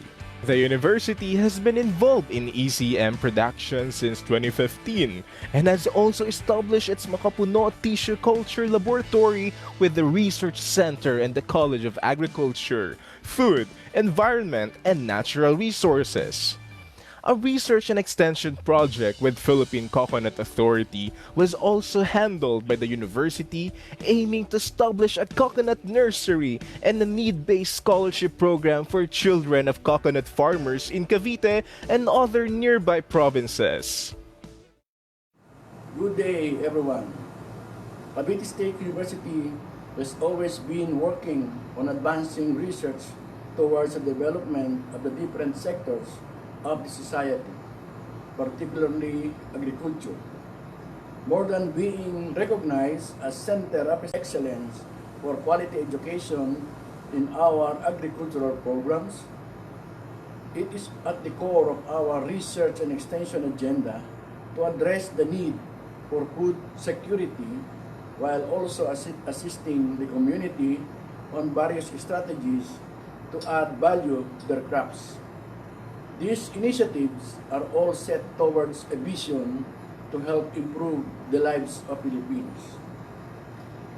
While we are moving forward to bring back the glory of the Philippine coffee in the global market through the National Coffee Research, Development and Extension Center, and to promote the potential of Kaong through the Sugar Palm Research, Information and Trading Center, the university also envisions to be the home of a cutting-edge facility that focuses on discovering the maximum potential of Makapuno as a source for various food and non-food products through innovative research endeavors.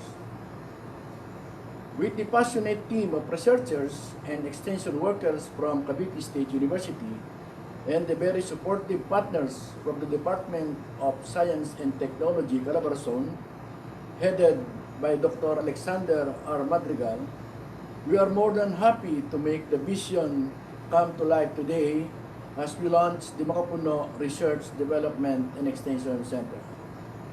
With continuous collaboration with various stakeholders, we believe that the Makapuno industry will not be left behind but instead it will definitely grow and flourish into a globally sustainable industry. Cheers to a bright future of Makapuno RDE. Magandang umaga po muli at mabuhay po tayong lahat. It is with great delight that I am extending my deep appreciation to the Cavite State University for taking up the challenge to be the host institution and for leading our innovation community in making the Makapuno R&D Center come into life. The establishment of an R&D Center solely for Makapuno has been a long dream of ours. In fact, almost 2 decades has passed since we at the OST4A have relentlessly put our resources and efforts to further improve the Philippine Makapuno industry and to leverage our indigenous technology developed by then the late Dr. De Guzman in the early 60s. I am also expressing my warmest gratitude to our collaborating agencies in the region for your support and commitment on this big accomplishment.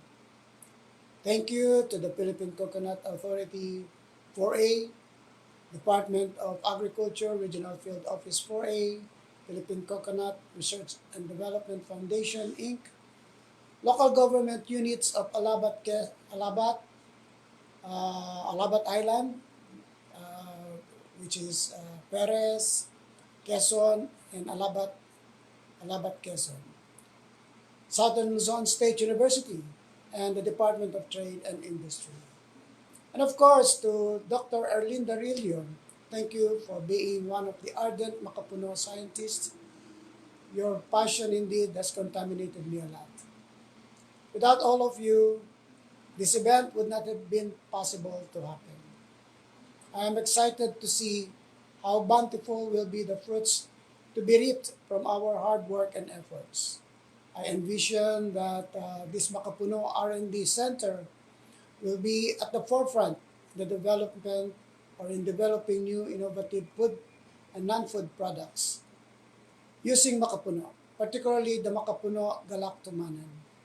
With its state-of-the-art facilities, we will be able to create products as a functional food, health, and dietary fiber supplement, and even skincare or cosmetic products. Such has been already started before. But with this new established center, we will surely level up the quality of our materials and products.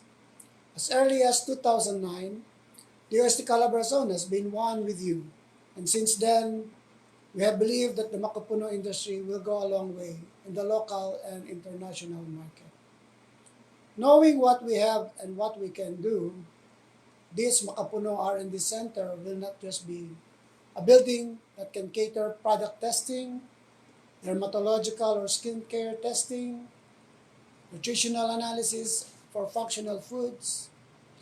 It will not just be a facility that can do profiling and product characterization or determining products application or use.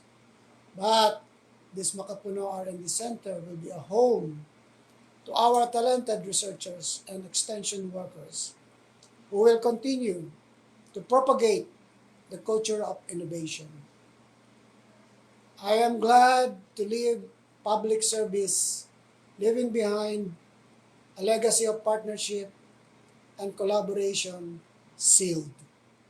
In the institutionalization of this Makapuno R&D Center during the 2020 National Makapuno Summit.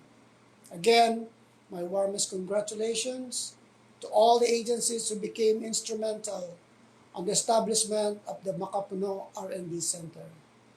Let the pursuit of a common good be the epitome of public service and the inspiration in leveling up the research, development, and innovation in our country.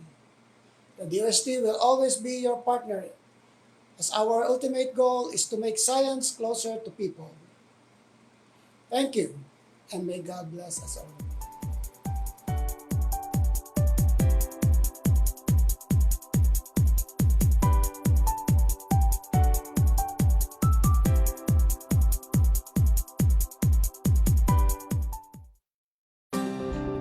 The Philippines is an ideal place to grow quality coconut trees because of its location and topography, making the country the second largest coconut producer in the world today.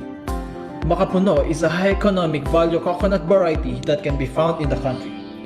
According to Philippine Coconut Authority, it is 10 times the price of the normal coconuts because of its rarity.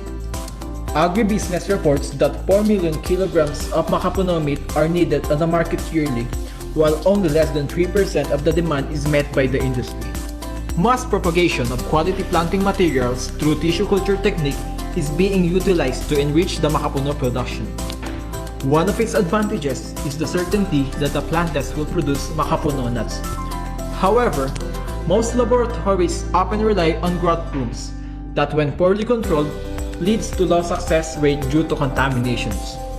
High reproduction rate of healthy Makapuno plantlets in shortest period of time is now attainable through the development of a tissue culture growth chamber for embryo cultured coffee and Makapuno, a project by the National Coffee Research Development and Extension Center, Cavite State University, and funded by the Department of Science and Technology, Calabarzon. It aims to produce disease-free Makapuno seedlings in a tightly controlled environment to reduce the chance of plant contaminations. This process is faster than the natural way of growing plants and can produce numerous amounts of plants in shorter period of time. Moreover, this is season independent and can be used through any time of the year. The chamber is 1.7 meters in height and width and 0.8 meters in length. It has a capacity of 1.17 cubic meters. It is mainly made of stainless steel for durability and long-lasting corrosion resistance. It has a programmable logic controller that tracks the condition of the environment inside the chamber during the process. It also has a display to monitor the humidity and temperature from time to time. This machine will utilize a two-door scheme. Opening the main door will allow the user to access all the contents inside the chamber, while the secondary door allows the user to observe the interior through the acrylic glass cover. Inside the machine, tissue culture trays are placed as the receptacle of the tissue flasks. These are surrounded by LED lamp panels as the main source of light to instigate their metabolic process, also known as photosynthesis. The installed lamps covered with acrylic glass are vertically aligned on the panels so that the light is well distributed and uniform throughout the chamber. The chamber is equipped with a cooling system and dehumidifier to control the temperature and relative humidity respectively. The cooling system is covered with HEPA filter to lessen the contamination hazards to the plantlets. These maintain the optimum environmental condition inside the chamber, which is necessary for the propagation of Makapuno plantlets. It is also equipped with roller wheels for transport convenience of the machine. The development of the tissue culture growth chamber is expected to increase the crop yield in a shorter time with lower labor costs and effort on Makapuno propagation. This also offers comparable technical performance at a cheaper purchase price than of the commercially available ones. The expected increase in the productivity of the Makapuno propagation will also open more opportunities for the increasing interest of the government and private entities to put up income-generating tissue culture laboratories, thus exhibiting a good market potential not just for the tissue culture laboratories but also for the benefit of the entire Makapuno industry.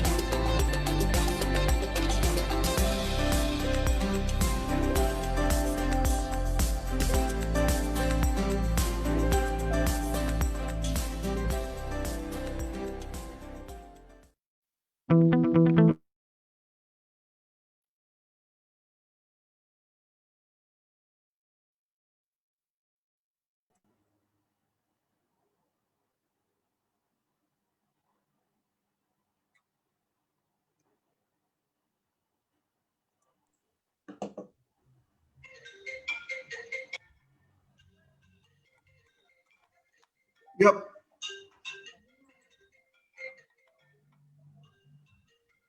Okay, so good morning once again, and welcome back to today's plenary session. And as continuation, We are so pleased and privileged at the same time, for we have here with us today the director of the School of Chemical Life Sciences of Nanyang Polytechnic in Singapore.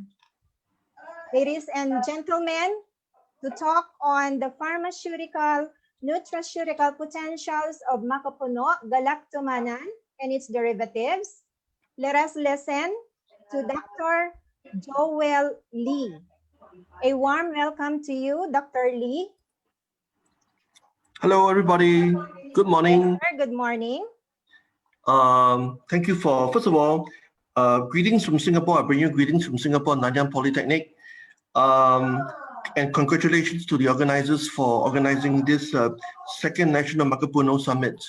I've been enjoying myself with the previous speakers, and I've been following the session since 9 a.m. this morning. Wonderful session. I've learned a lot. I guess, I'm the only speaker that may have no contact with Makapuno. And basically, I know that I'm speaking to the audience who are in the country of Makapunos. Many of you are either growing or doing the business of Makapuno, or are doing research in Makapuno, or policymakers in Makapuno. And in Singapore, I don't believe we have Makapuno. And so I believe I'm speaking to the converted. And I just want to share some thoughts with you this morning, leaving you with some possibilities of consumer products that can develop with the Makapuno. I'd like to thank, first of all, before I go further, to thank Dr. Alexander Madrigal for inviting me to share my thoughts on this topic. I guess our acquaintance started in sometime in 2018 when I visited Dr. Madrigal's lab in DOST in his DOST center, and I remember visiting the center and basically discussing with Dr. Madrigal about extraction of galactomannan, and also the possibility of doing authentication of Makapuno products in Makapuno infused, doing authentication of the ingredients in Makapuno infused products. He was sharing with me that the possibility that to avoid any issues with people trying to adulterate Makapuno products with similar products from coconut, for example, there may be a need to authenticate, to make sure that Makapuno, when you say this product is made from Makapuno, that is indeed from the Makapuno nut and not from the wild coconut as a substitute or adulterant. So I was very keen on this because back in Singapore, in our institution, where you can see the background where I'm talking, I'm not actually on campus, I'm actually at home because of COVID, working from home. But our campus looks something like our background, my background, the background behind me. And basically, in our school, we've been doing some authentication of herbal medicine, and we have a proprietary method to look at, to authenticate methods very quickly. And we thought we will be interested to collaborate with Dr. Madrigal in this area of authenticating active ingredients from Makapuno. Well, that's 2018, and today it's back to the Makapuno topic again. So let me start off. My talk is focusing on consumer products from Makapuno and opportunities for collaboration. So whatever I talk today, I'm open also to working closely with Filipino brothers, sisters, our delegates here, our audience here, on R&D projects, on product development projects, and other areas of innovation with Makapuno. Let me start with my first slide. And next slide, please. And if you do not know, next slide, please. Thank you. If you do not know, actually, this is the 89th birthday of Makapuno. I discovered that in preparing for this talk, the Makapuno was first described scientifically from wild specimens of coconut in 1931 by the American, basically a plant botanist, Edwin Copeland, who's associated with the founding of University of Philippines, Los Banos. And this was the first report about describing about Makapuno, 1931, and 89 years have passed. All right. They were first cultivated commercially in Philippines after development of the embryo rescue in vitro culture technology in 1960s by your fellow country lady, Dr. Emerita de Guzman. I think I've heard about her name mentioned a few times in the presentations previous speakers. And indeed, the Philippines is the world's second largest producer of coconuts. I heard that I read that Indonesia has overtaken you recently, but nonetheless, your production is huge. The production of coconuts plays an important role in your economy, in the Philippines economy, with 25% of cultivated land around 3.56 million hectares used for coconut plantations. And this creates a lot of jobs for people, and approximately 25 to 33% of the population is reliant on coconuts for the livelihood. Thank you. Next slide, please.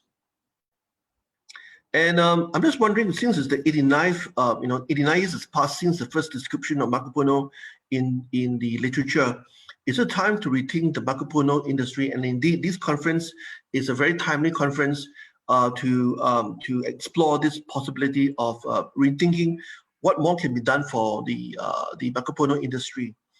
I look at this as being a balance of two forces. Internal forces, we all know from previous speakers also that the Makapuno nut is a very high value premium product. I read that it is about 10 times as expensive as the natural coconut. Okay, and looking at the way Makapuno has grown, I heard that the R&D for Makapuno has more or less matured, and what more can be done. I also heard that they've pushed the scientific developments as much as possible, and now they want to focus on product development, which is fine. But so this is what's going for Philippines is that you have established a foundational technology for Makapuno to make sure that you have not enough Makapuno nuts. I've heard from previous speakers about the gap in supply and demand, and what is the Philippines going to do about it, and so forth. So it's a wonderful a partnership between governments and the private sector. So on the other hand, why we need to rethink about the Makapuno industry is because of external forces. We are all around the world. We are facing global climate change, and the issue of sustainability.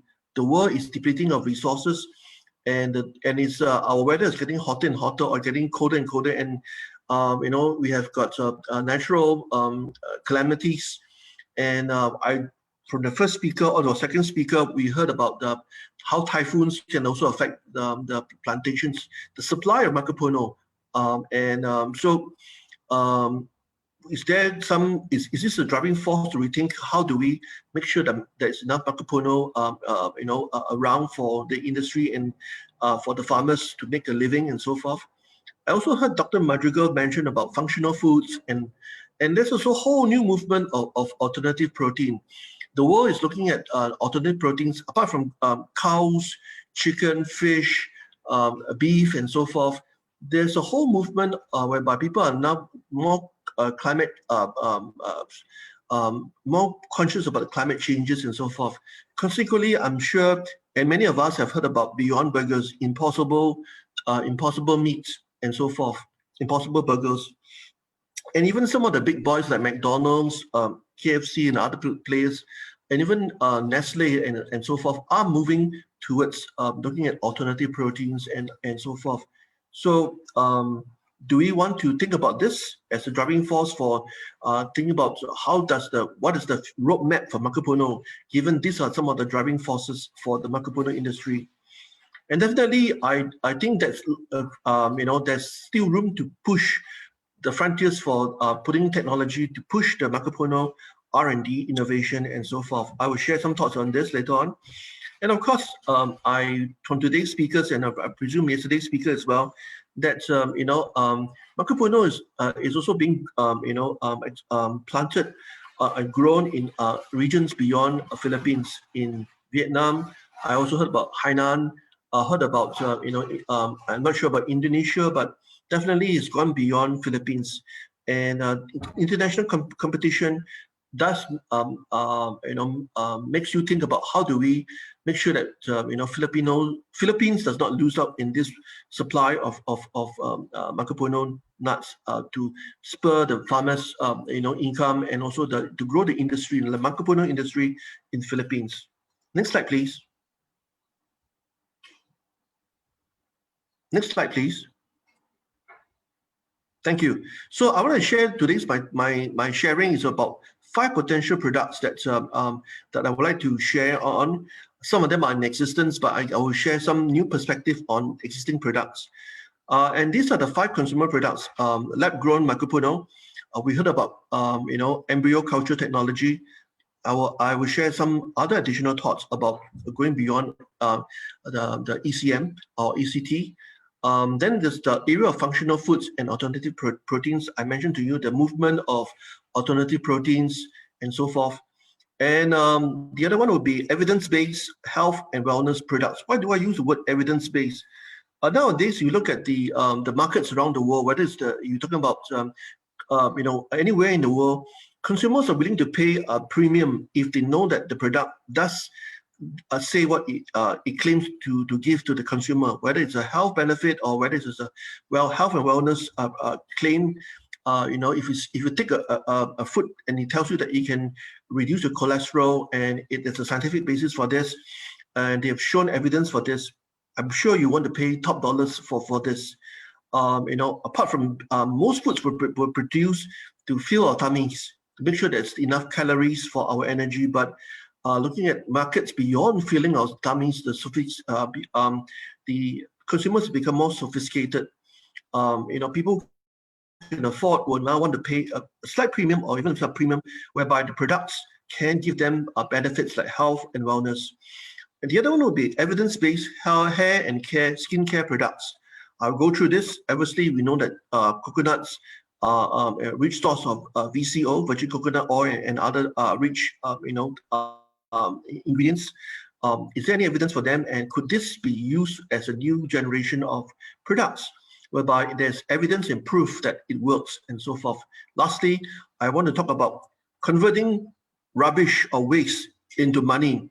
Okay, don't see it's a whole new perspective, what we call a circular economy, whereby someone's waste will become another man's intermediate for his industry. It could be a free intermediate for his industry, because when you throw away a product, someone must see a golden opportunity to make money from the waste. Okay, just now we heard about copra. We heard about using it for biodiesel and so forth from the speakers. This is one possibility, but I will share with you other possibilities. Next slide, please. Okay, so I think this slide here is actually a repetition of previous speakers, seeing that there is not enough Makapuno around for the industry. Okay, potentially farmers can make more money from if there was a better yield of Makapuno per hectare, or even for we talk about, I learned a new term from the speakers this morning called kabuing. Basically the wild type coconuts that's produced, a portion of which will be the Makapuno nuts. You can see here, for example, predominantly they are the natural wild type coconuts, and only 2 to 21% are Makapuno. And from this, you can harvest the embryo and start producing your seedlings for your Makapuno. And the picture on top here shows you that the demand for Makapuno far outstrips the supply. We don't have enough. And the speakers also mentioned that there is something like a shortage of 6 million Makapuno nuts to meet the industry demands. So I can understand the challenge of this. And it takes a long time for this cell culture to grow into seedlings, and it's about 2 years. I also heard from the second speaker that this has been cut from R&D from 2 years to about 10 to 12 months. So congratulations for that technology that's able to shorten the waiting time. And part of the cost of producing these seedlings is it's expensive. It's due to the fact that you need to use chemicals and other things that may not be cheap to produce the seedlings and so forth. Next slide, please. Okay, I just want to take you to these thoughts here. Taking a leaf from lab-grown meat, we have heard about impossible burgers, impossible meat beyond burgers and so forth, whereby the meats are not produced from cow, from chicken, from fish, but rather from plant sources, plant derived. And if you were to take a leaf from this movement, whereby people there's a demand for meat, no longer from cow farming, from chicken farming, or from pig farming, or from fish farming. There are companies starting to look at technology whereby they're going to grow lab-grown meat, for example. Or you say, well, this is pretty expensive. Are you sure this is the right direction? With global climate, there'll be a day whereby it'll be too hot to grow anything out in the open. Land will be scarce, water will be short in supply. People will be fighting for resources, and you might say, well, the time for this might be long time. We don't have to worry about this. But many countries are already thinking about this sustainability. Would there be enough water? Would there be enough, would the weather be so hot that you can't grow vegetables, can't grow coconuts anymore, and so forth? So there is a movement, and some companies have begun to grow cells taken from cow, from chicken, from pig, and so forth, and they scale up cell culture. Okay, I know that in Philippines, the pioneers, Dr. Guzman was able to do embryo culture technology, taking cell culture and so forth. And the technology is very mature and ripe in Philippines. Guys, you have got this technology. I'm just wondering whether, the cells from the embryos, I know that they also are deficient in certain enzymes because they're mutant. Could they be, supplemented with, the nutrients that are not broken down because of the missing enzymes, and scale up in bioreactors to grow your cells? Okay, your Makapunos and your endosperm cells or whatever it is from the coconut Makapuno nuts itself, to try to scale up in a bioreactor enough cells so that you can harvest and produce them for your for food, or for products that they for supplements, nutritional supplements, or skincare, hair care products. I say this because in Singapore we have a company that is called Shiok Meat. Shiok is actually a local colloquial language, which means delicious. And this company in Singapore focus on prawns, shrimps. Instead of, in Singapore, we have land scarce, we have small island, unlike Philippines, we don't have a lot of land. And to have prawn farms, you need land. It's quite a challenge. So what happened was, these guys, what they did was they started growing prawn cells in culture and scale up in bioreactors. You can see here, take the cells from the prawn, grow them in bioreactors, and then you have enough prawn cells. Although it might be expensive at the moment, but with technology, much of the cost is due to the bioreactor, the media, the culture, the goodies that will feed the cells to let it grow in large amounts, enough for you to make either a shrimp dumpling or a shrimp burger as a mass of cells here. And in fact, they're growing enough to make dumplings. Okay, it's commercially available. And the other thing will be, this is analogous to how green cells, you take a cutting from plants, you grow them in the greenhouse, and basically, voila, you have your vegetables and fruits and so forth. So my thinking on this topic is, when you don't have enough Makapuno, apart from looking at ECT technology, embryo culture technology, apart from looking at relying on the kabuwing, can we look at things like scaling up cultures of Makapuno cells in a bioreactor, so that there's enough cells for you to extract your galactomannan or whatever it is? So this is one idea that I'm suggesting, looking at the trends of the industry, whereby people are growing cow cells to make hamburgers, looking at chicken cells to growing them in the bioreactors enough so that they can make chicken burgers and so forth. So this is one thought that I want to leave with you. Next slide, please. Next slide, please. Thank you. Now, then you might say, are you crazy, Joel? Are you sure you can grow enough plant cells? Are there any real instance of this in the market? So there's an article called "Will Lab-Grown Plant Cells Cultures Be the Next Superfood Ingredients?" In fact, I will quote you two examples in my next slide, but I won't go to the next slide yet. But I want to tell you right now, these are cells from berries, which in Finland, a company has started to grow. And these cells are so concentrated here, they're grown in a bioreactor, then they remove the media, the liquid media, and they freeze dry the cells, and they can taste the cells. And basically, they retain the flavors of each of these berry. Okay, these are the berries that in Finland they will have. Okay, and in fact, this is a mass of cells. They took strawberry cells, they grew it up in a cell culture, scale up in a bioreactor, and then voila, you have a clump of a mass of cells that can be made into. You can see, you use a spoon, you spoon up a clump of cells. It has strawberry flavors in it. Okay, so these are different cells from different plants extracts and also from different berries and fruits. They have produced this in bioreactors, and they notice that in plant culture, the nutrition qualities is retained. They have high dietary fiber content, high protein content, easily digested, balanced amino acid profile, have essential polyunsaturated fatty acids, and so forth. So the sensory qualities are more or less retained.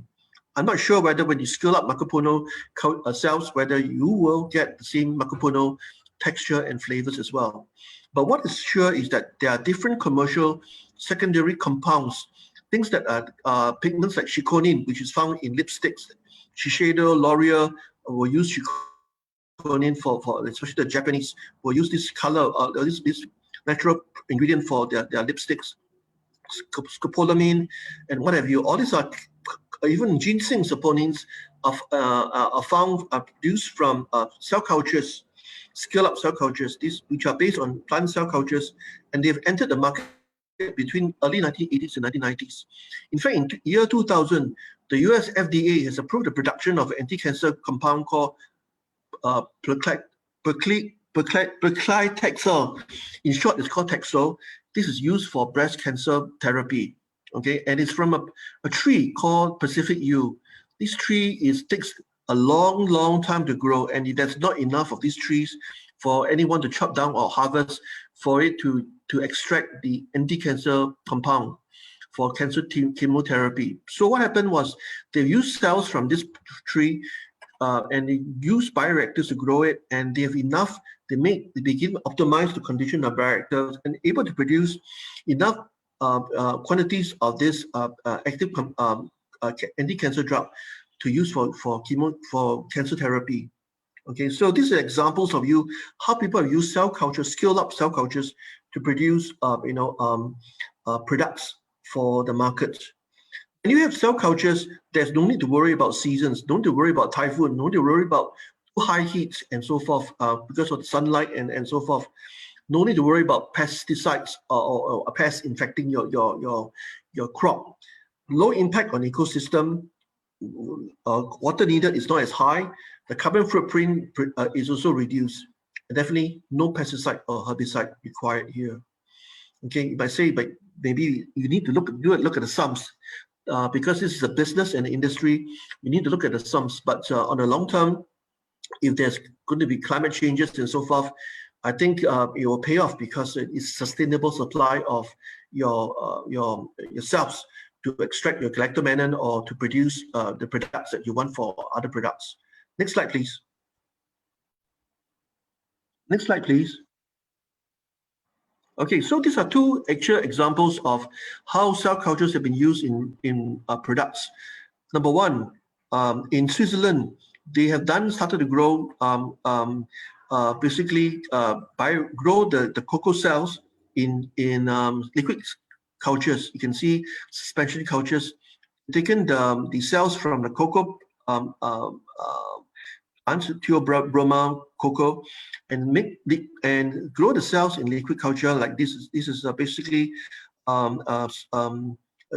scale up bag with liquid media inside with the cocoa cells. Okay, and once they grow enough, the cells they filter off the liquid media, freeze dry the cells, and this is enough cocoa, enough to use the cocoa for a chocolate bar, for example.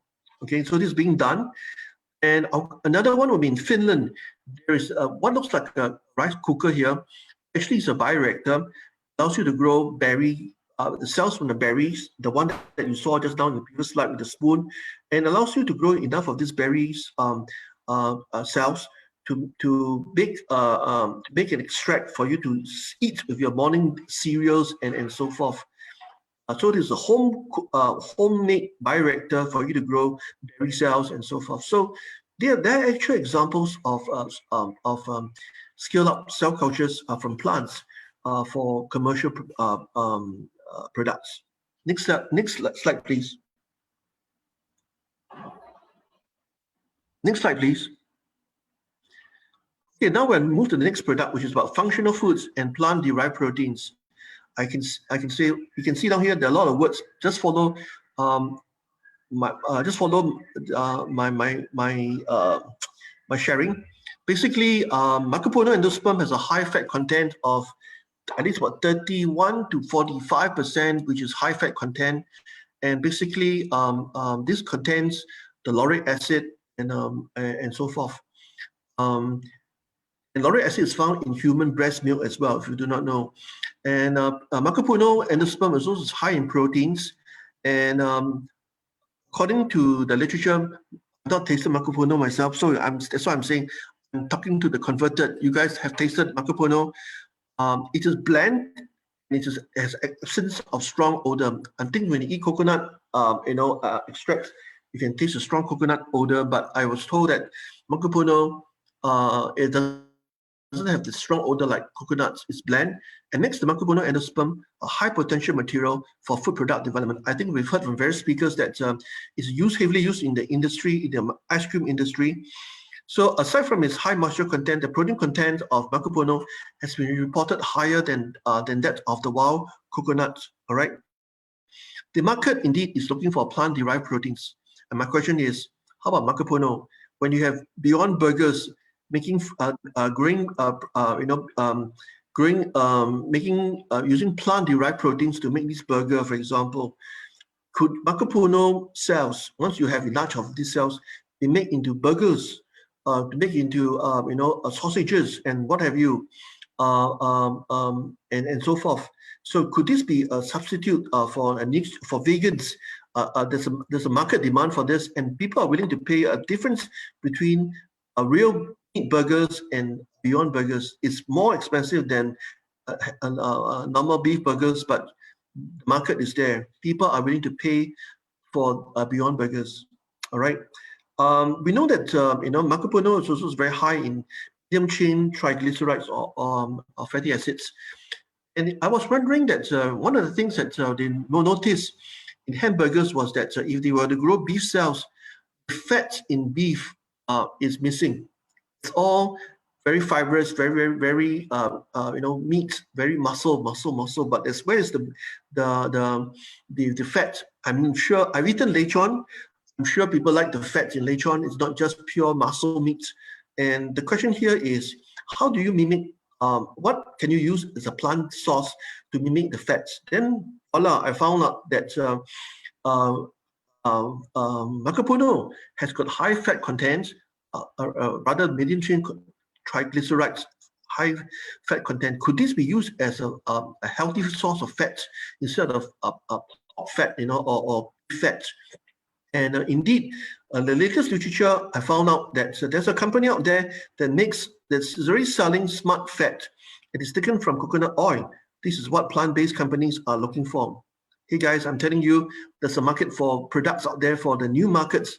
People are looking for beyond the natural meat, the red meat that we talk about, using plant sources of proteins. Makapuno, okay, it may offer this possibility of entry into this market sector here. Now, for galactomannan, I think all of us knows that it's an extender, thickener, gelling agent, emulsifier, stabilizer. And Makapuno meat contains more galactomannan than the liquid endosperm. So, well, we know that at least both the meat and the liquid part of the endosperm contains galactomannan. Right now, I understand that the extraction is taken more from the liquid than the meat. So could we look at extracting more galactomannan from both the meat and the liquid as well? All right. So there's lots of room for enhancing the extraction of galactomannan. And also, once you extract it, you need to improve the quality and shelf life of this galactomannan, the gum itself. And there are definitely products out there. We are in touch with some companies already. We know that they are looking for gum, and basically we can work with some of you guys on looking at gum sources comes from various plant sources as well, and definitely we would like to explore looking at Makapuno as a type of gum that could give new properties to food and so forth. For information, we are now working with DOST to look at scale-up extraction methods and also and hopefully to also develop new high-value products using Makapuno, the galactomannan. Because of the fiber, we're talking about new products like noodles, like beverages, like proteins for dysphagia patients. Singapore has a population of quite a number of elderly patients or populations getting older, aging population. They have swallowing difficulty. People with stroke cannot swallow as well. Could we make the thickener out of the gum to make new products to feed these people so that they won't choke on the food? There's a new opportunity for using Makapuno as high-value products in this area, for example. Next slide, please. Next slide, please. Okay, and then if we talk about evidence-based health and wellness product, all of us know about VCO, virgin coconut oil. It protects against heart disease and is neutral to cholesterol levels. People taking VCO do not see an increase of blood cholesterol level. You see as the LDL, the bad cholesterol goes up, but then so does the good cholesterol, the HDL goes up as well. There are a lot of claims out there, but what is missing is good scientific evidence, because right now, as I said before, consumers are willing to pay a premium if they know that there are clinical or scientific evidence out there. And this could be, if you can show this in your products, and we are in Nanyang Polytechnic, we have capabilities to do food claims validation, where we can recruit human subjects and look at some of these studies. There's a need for good clinical evidence, and this will give you a differentiating positioning against Me Too products from other countries. When your products got evidence to back up its claims, you can do this and that and so forth. For example, when you say does weight loss, has anyone done any studies to look at this and so forth? Is it published and so forth? And when you have studies and it's backed up by evidence, people are willing to pay a premium for this. In fact, I read also that the Philippines Council on Health, R&D, together with DOST, are testing VCO as a function of food in infected COVID-19 patients. And it's known that VCO, the lauric acid and monolauric acid are antiviral. It's been used again in HIV patients, and it does work on inhibiting the viral replication of HIV, for example. So I think these are wonderful studies.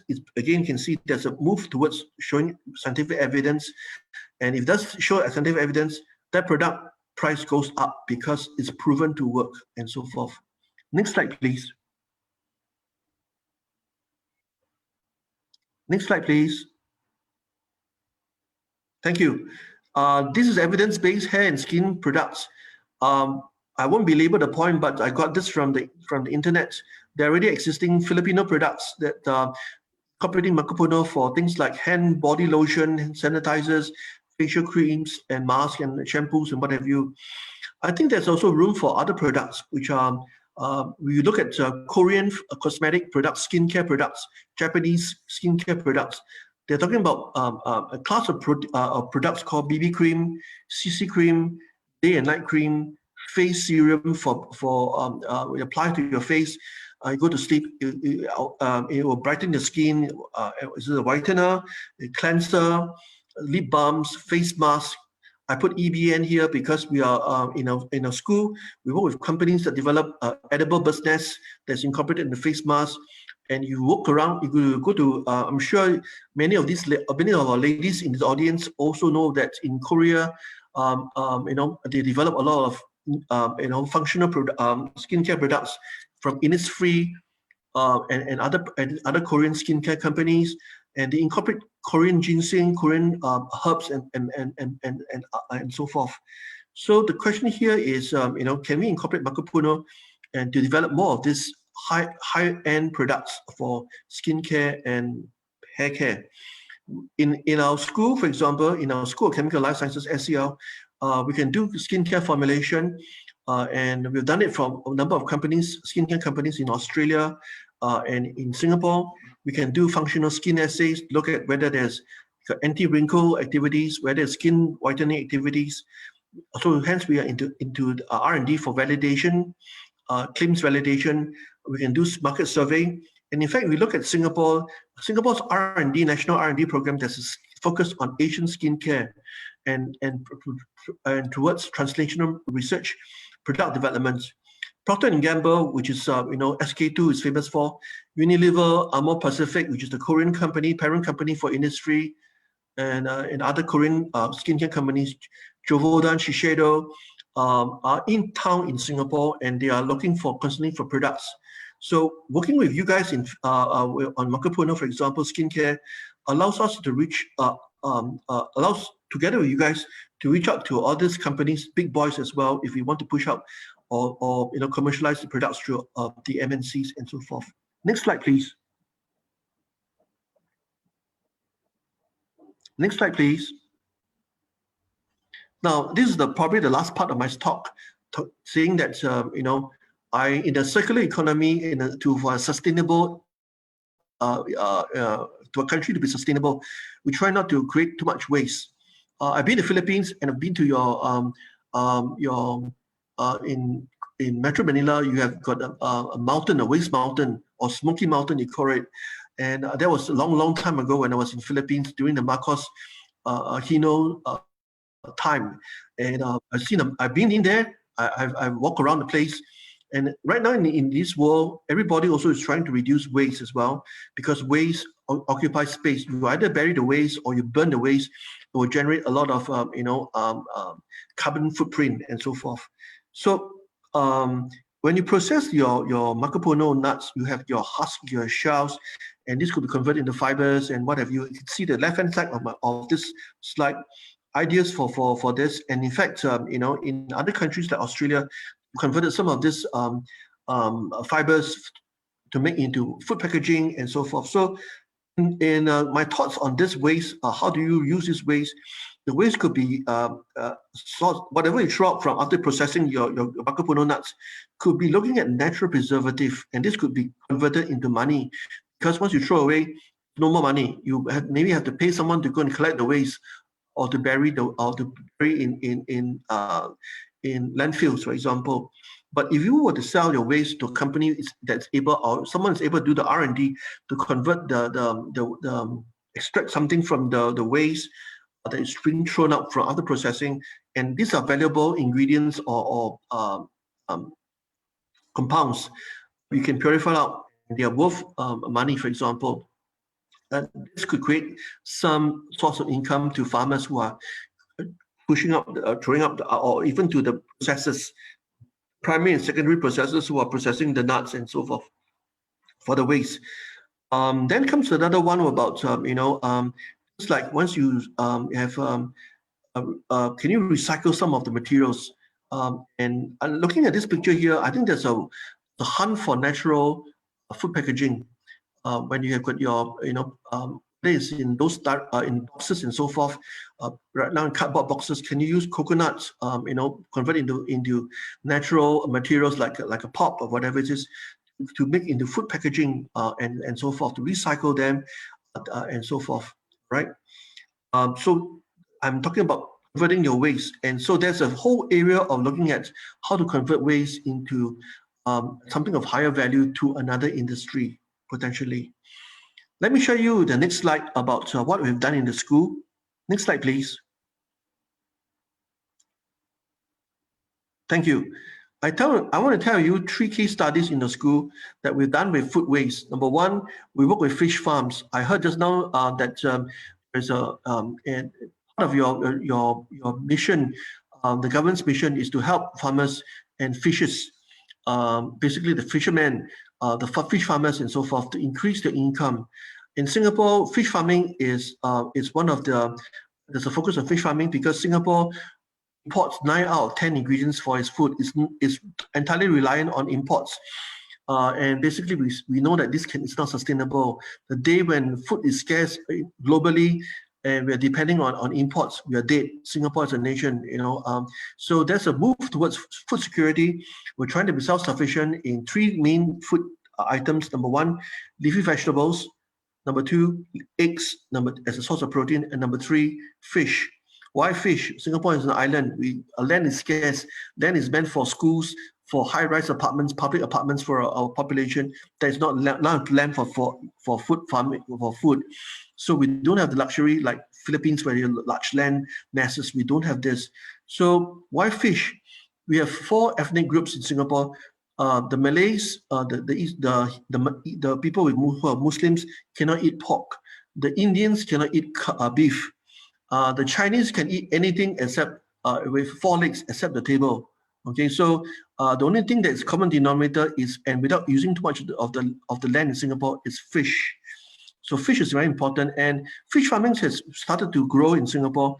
And as you fillet the fish and you remove the scale from this sea bass, for example, we noticed that you can extract collagen from the scales, and for chemistry, we sell the extracted collagen not through us but through companies that will take our technology, scale up the process of extraction of collagen from fish scales, and then it's used for skin care companies to make into fish amino acid fish collagen for you to drink or to be incorporated into skincare products. Another one is spent coffee brew. Starbucks, other coffee joints and so forth in Philippines or around the world. After brewing coffee, you have a lot of spent coffee brew. We're able to convert it, treat it with a specific strain of bacteria, biotransform it, convert it into bioplastics, mold it into cups like this, cycle back, or to make into fire retardants. For example, here you can see that we are able to treat the coffee waste through some proprietary method. We file a patent on it. And we send it for testing, whereby exposed to a naked flame, it can withstand the naked flame and not have a burn through for 10 to 15 minutes. It's a new type of material that we've created using spent coffee brew. The question is, can there be some fire retardant material in Makapuno waste? Could it be converted into new material, whether it's a bulletproof material or fireproof material or whatever it is? Could this be made into new materials? And there's a whole world of people looking at new materials with new functions. Next slide, please. I think it's my last slide. Next slide, please.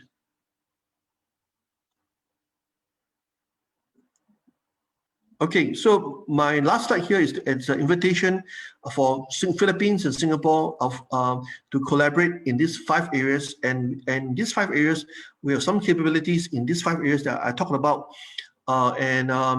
Next slide, please.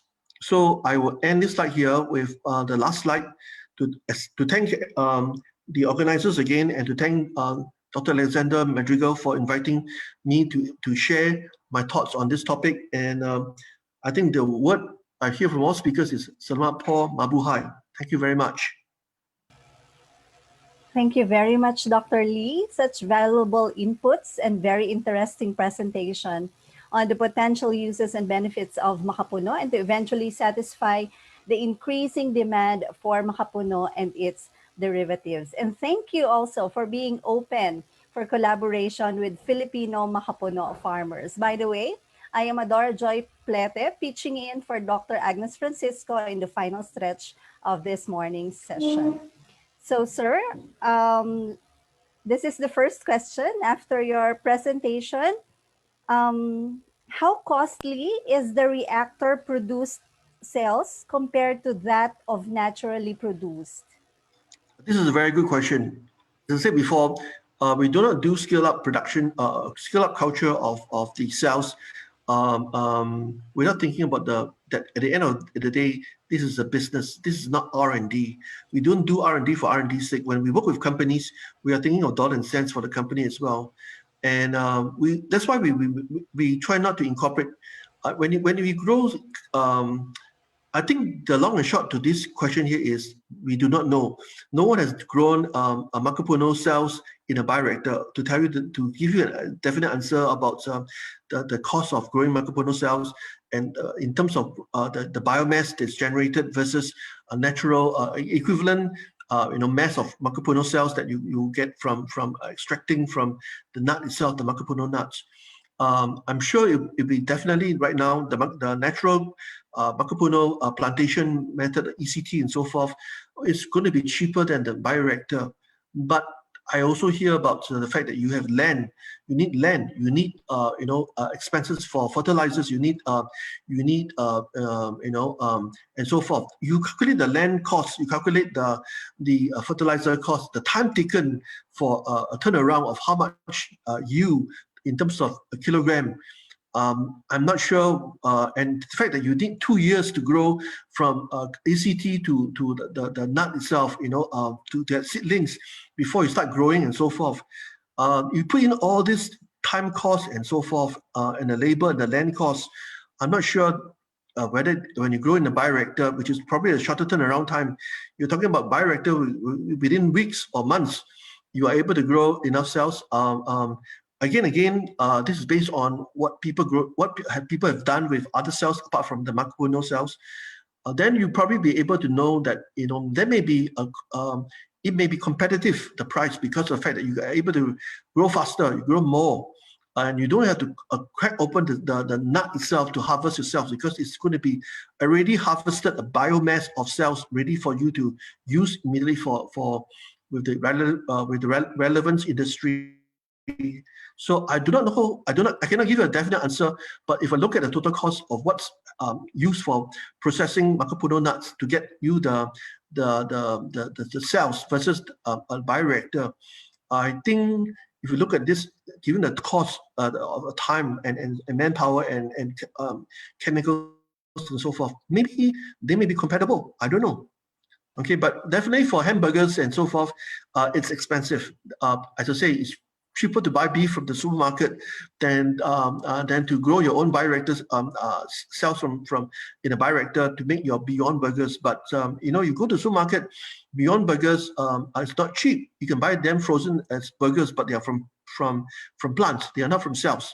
Those cells, those burgers that are from cells are not yet available, but I presume they are going to be very, very expensive. But as technology get enhanced through the years, the cost will go down. Imagine semiconductors or IBM computers in the old days, and the mainframe was the one that was taking the whole room, to now laptops. Through years, the cost and the speed, the processing speed and power of the technology will go down. Okay. Sir, yes, thank you for that. Sir, what about the quality? Will there be any difference, or will it still be completely the same? This is the million-dollar question that I also want to know, because as I said before, no one has grown Makapuno cells in a bioreactor. Maybe I'm wrong. Maybe somebody in Philippines has tried growing Makapuno cells in a bioreactor. If you can make beer, for example, my thinking is this: if you get San Miguel Brewery, you're growing E cells actually, and using the E cells to produce alcohol for your beer and so forth in bioreactors.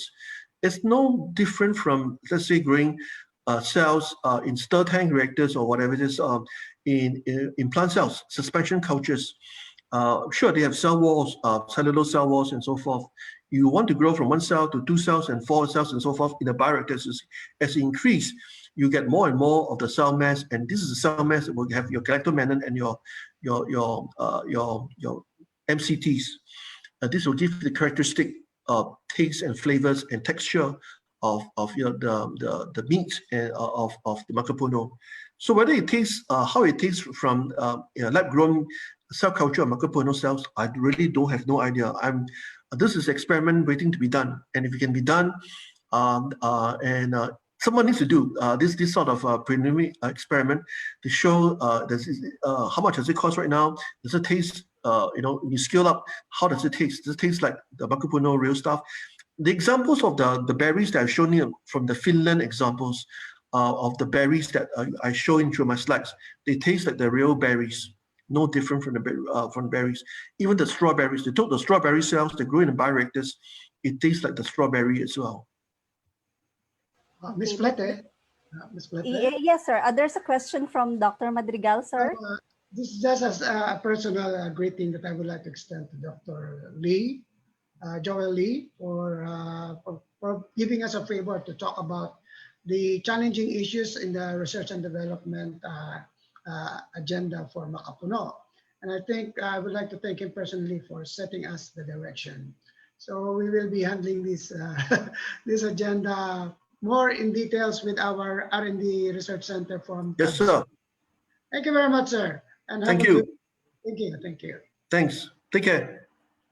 All right. Okay. Thank you, Dr. Madrigal. One last question, Dr. Lee. Are the examples you have shared with us already available in the market? Are some of them already commercially available?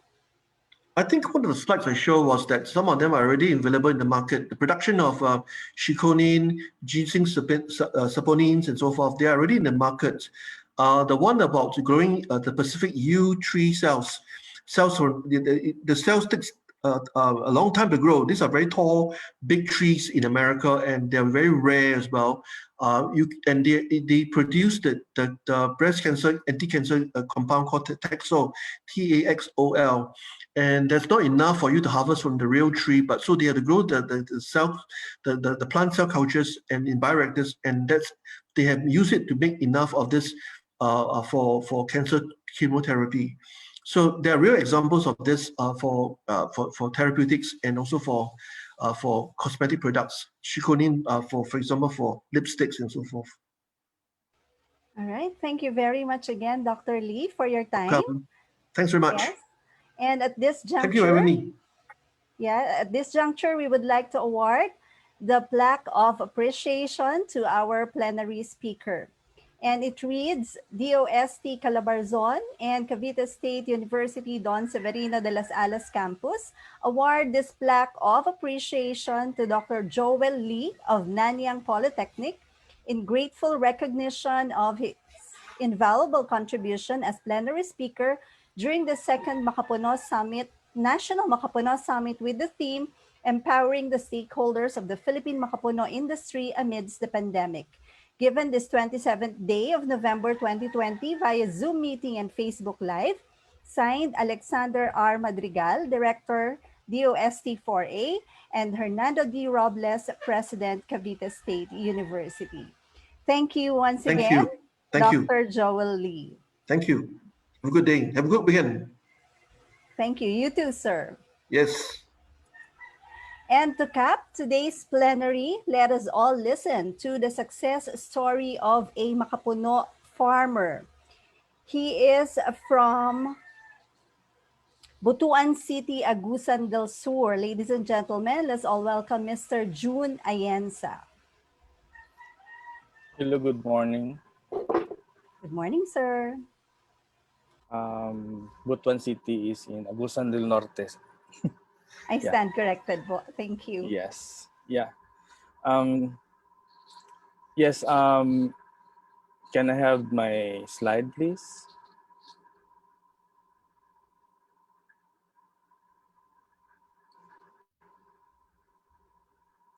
May I have my slide, please? Presentation. Thank you. So we are from Country Fields Agri, and this is a private sector initiative in developing the Makapuno industry. So we are very much happy to be invited, and I would like to mention especially Dr. Linda Rillo for personally inviting us. And this is really our opportunity really to share on how we also perform to contribute to the development of the industry.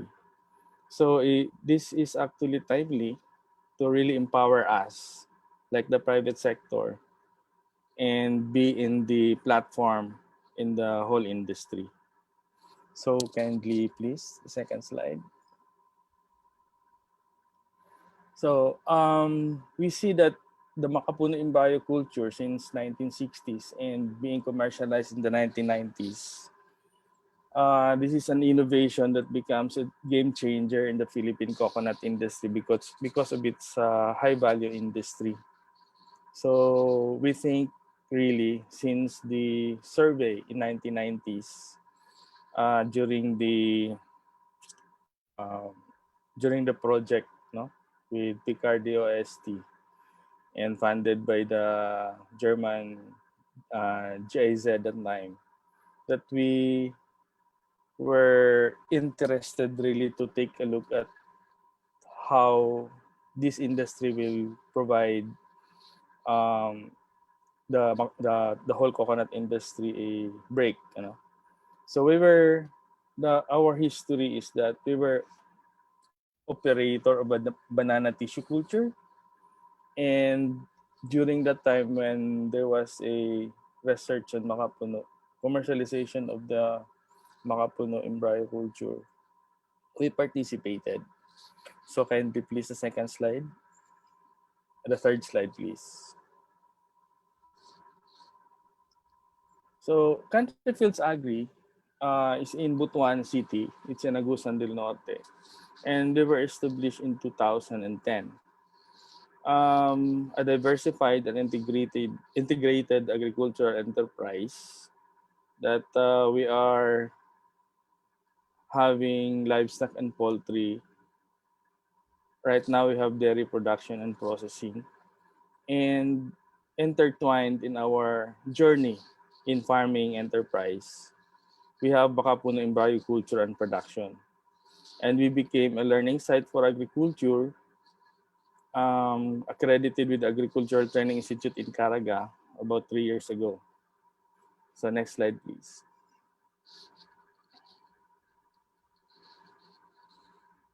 So again,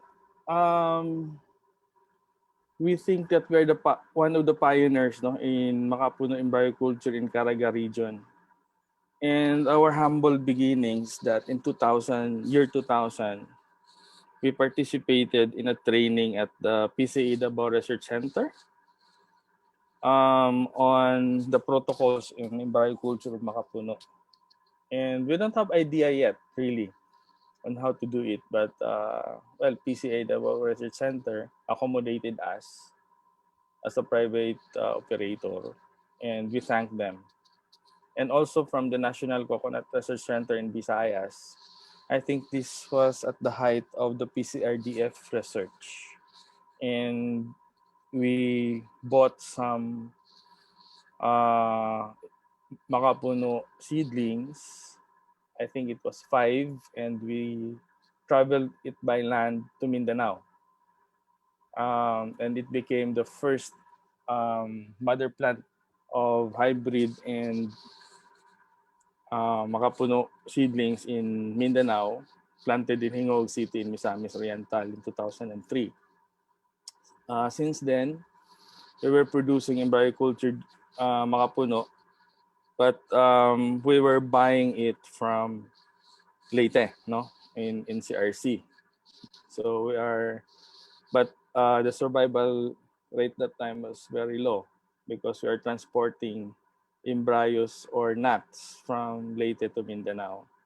But in 2005, in 2006, we were already having a first nuts from the first seedlings that we bought in NCRC, and we were starting to produce our own hybrids of Makapuno.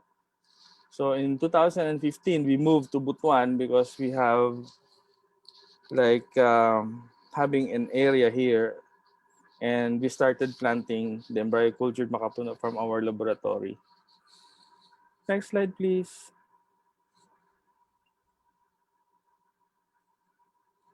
So I think we already have a lot of discussion on what is Makapuno, and this is really a good potential really for the industry, no?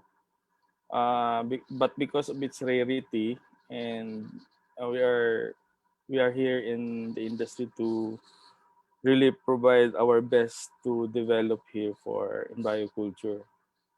Next slide.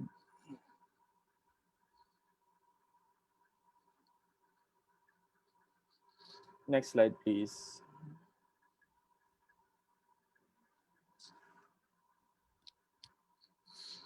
Next slide, please. Yeah.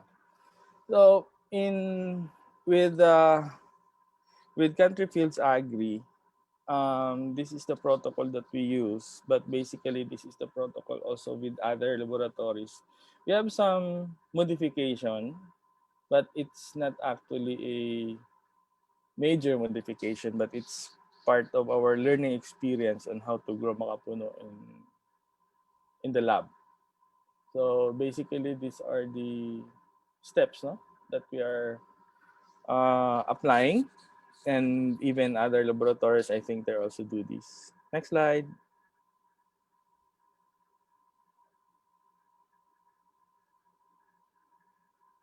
So yeah, so now we are, yeah, this is the journey of the embryo. Uh, we we get the embryos of proven high-yielding variety and early fruiting Makapuno hybrids, and then grown in sterility to embryo culture technique, reared in the nursery before planting, and uh, embryo collection to field planting takes at least 12 months. But in our experience, it goes beyond even 24 months. Next slide, please.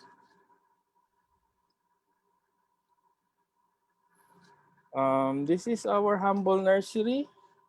It's just indigenous. And we are, yeah, this is the rearing of embryo cultured Makapuno seedlings before field planting. And right now we are also assisting some farmers here in Caraga, especially in Agusan del Sur and other private private farms around the Philippines, really, to plant Makapuno. And in Agusan del Sur, actually we have provided at least 3 hectares there for production. Next slide, please. Yeah, this is the Makapunot nuts in Country Fields Agri in Butuan City. These are dwarf hybrids that we propagate in the lab. And then it's starting now to really bear nuts in our farm in Butuan. Please, next slide. Well, I would like to share this because this is important for us also because in 2015, I and my partner, Bing Ayensa, went really around the Philippines to take a look at the value chain map of Makapuno. And we visited even Dr. Linda Rillo. And we have a very good and lengthy discussion. And it was very good for us to really learn the industry. And we packaged the report. It was actually in partnership with another private sector. And we look at the value chain map of local exporters in the Philippines, no? So Makapuno meat and probably galactoman and later on, then local traders, their labor, pre-processed Makapuno to delivery and local processor for export. There are also processing factories already, and now they are reprocessed Makapuno preserves for export and end users. Basically, for the local market, it doesn't vary a lot in terms of the value chain map, and I think this is important for the next step for the industry to really look at how we will shape up the industry through the value chain approach and how we bring together stakeholders to really participate in the value chain and what are the support mechanism later on so that the value chain will have a added value and will boil down into increased productivity, expansion of plantation, and even looking at how we will improve the system, technologies, and others. So next slide, please. Yeah, this is the local suppliers. farmers Makapuno meet. And one of the interesting area here are manufacturers, food firms, and supplements. No, ice cream companies, bake shops, sweets. So halo-halo, and these are actually even now food chain in the Philippines are looking at Makapuno in volume. No, I think recently one of the biggest food chain have um, asked the Philippine Coconut Authority to provide them data on the volume of Makapuno. Probably they want to get the data so that they can project also their production or processing.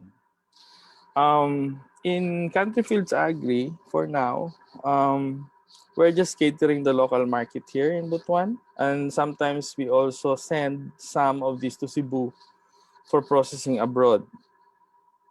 Processing in Cebu and marketing it abroad. And some are also sent to Manila for final processing for the food chain. So the next slide, please. So what are the challenges? As a private sector, well, in our humble beginnings, we really made the technology, we applied the technology that, that it was developed and was commercialized. And we don't have much that kind of resources really to participate because we're just small farmers. But, you know, we've done our best really to participate. And now in the second Makapuno Summit, we're really happy to provide this information. So we think that production of embryocalcium Makapuno seedling is still a challenge for private laboratories, no? Well, because we are not like funded by any institution, but we we provide our own resources, and this is very limited, limited resources. But in terms of technology, I think we can have it develop more and probably have some modification to make it more productive. The second challenge is really on the linkage to formal market. Well, we think, and it is really a good information since 1990s that there is a big demand for Makapuno. But for now, we think that our industry is still fragmented, and probably this is a kind of developing more the linkage to buyer and seller to really develop the buyer and seller relationship. And the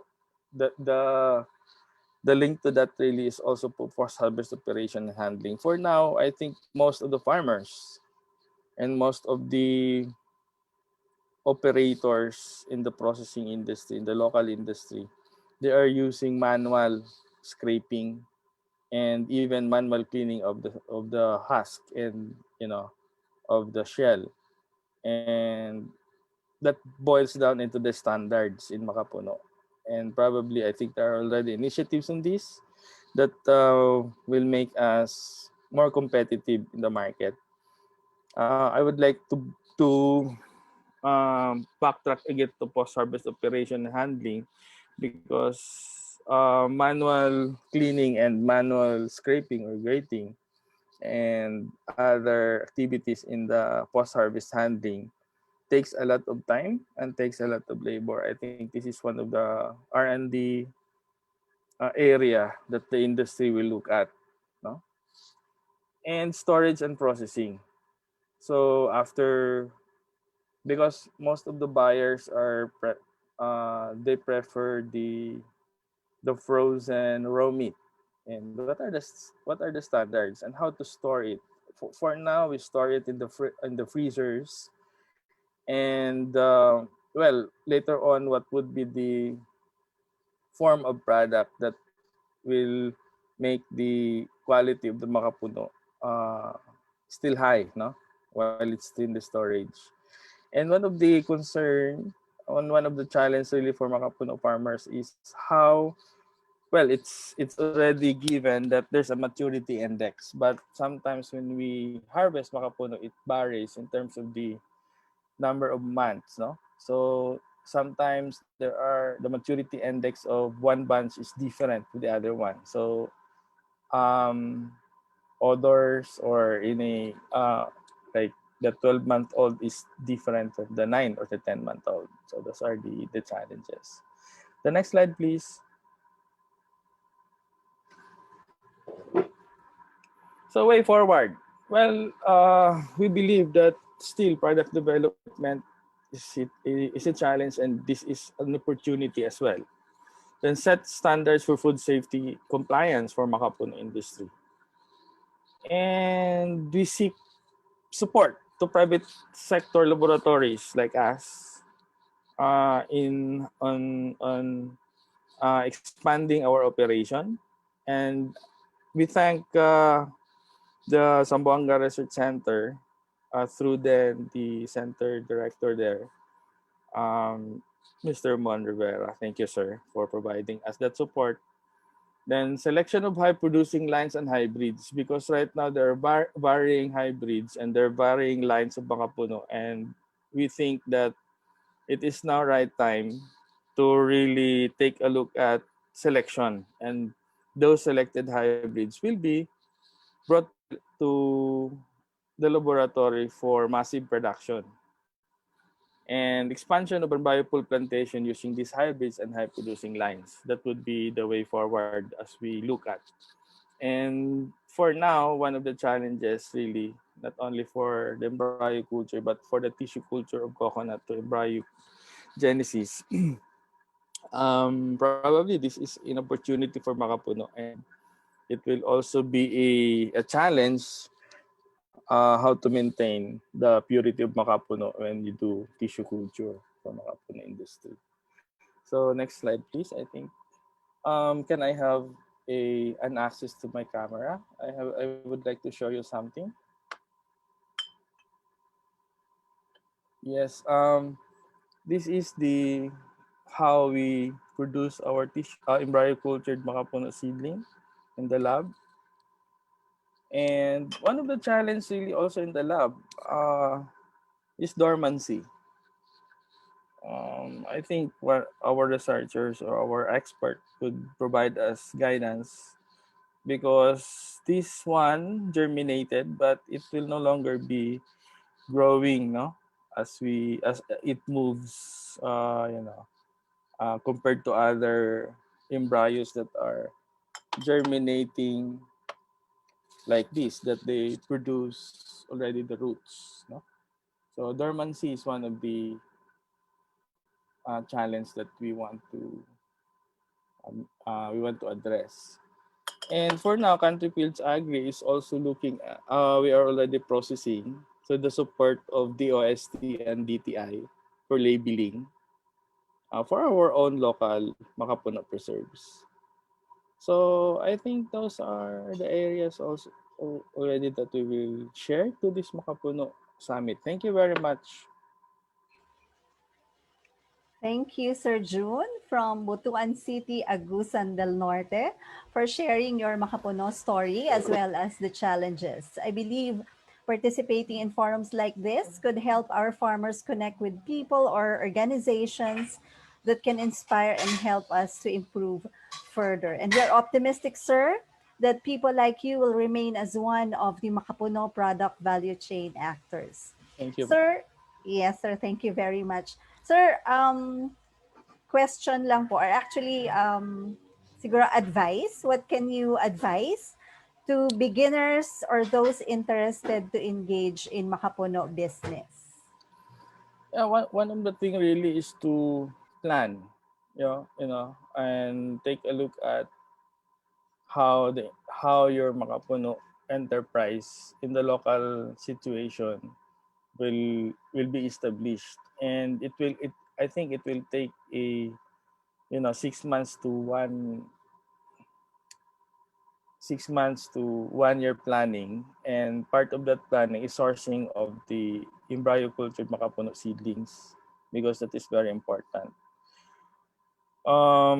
In in their areas, maybe there are local producers like the PC laboratories and the OSTP card laboratories, the universities that are producing biocultured makapuno. But then the the most critical thing is really caring for the seedlings at the field, because pests and diseases of coconut is the same pests and diseases for makapuno, and seedlings are expensive, especially the brontispa.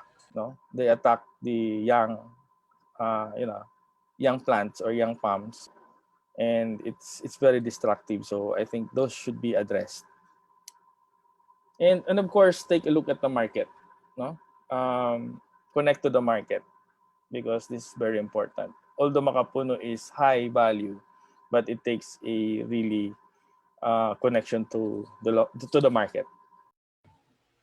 Noted, sir. Thank you very much. And from Dr. Erlyn Darillo, also one will need commitment and patience to go into lab operation. Also, Dr. Rillo is sending her appreciation to you, sir, for obliging to be present in this summit. Thank you very much Hi, again. Dr. Linda. Thank you very much for inviting us. And having said that, we would like to award this plaque of appreciation to you, sir, which reads, DOST Calabarzon and Cavite State University award this plaque of appreciation to Mr. June Ayensa in grateful recognition of his invaluable contribution as plenary speaker during the second National Makapuno Summit with the theme Empowering the Stakeholders of the Philippine Makapuno industry amidst the pandemic, given this 27th day of November 2020 via Zoom meeting and Facebook Live. Signed, Alexander R. Madrigal, Director DOST-4A, and Hernando D. Robles, President Cavite State University. Thank you once again, Sir June, for being with us this morning. Yeah, thank you, ma'am, and we are humbled. Thank you, sir, and all the best to you. And that ends our plenary, ladies and gentlemen. We invite everyone for the R&D poster competition presentation and awarding of winners at 1 p.m. onwards. See you again later this afternoon, guys. Okay.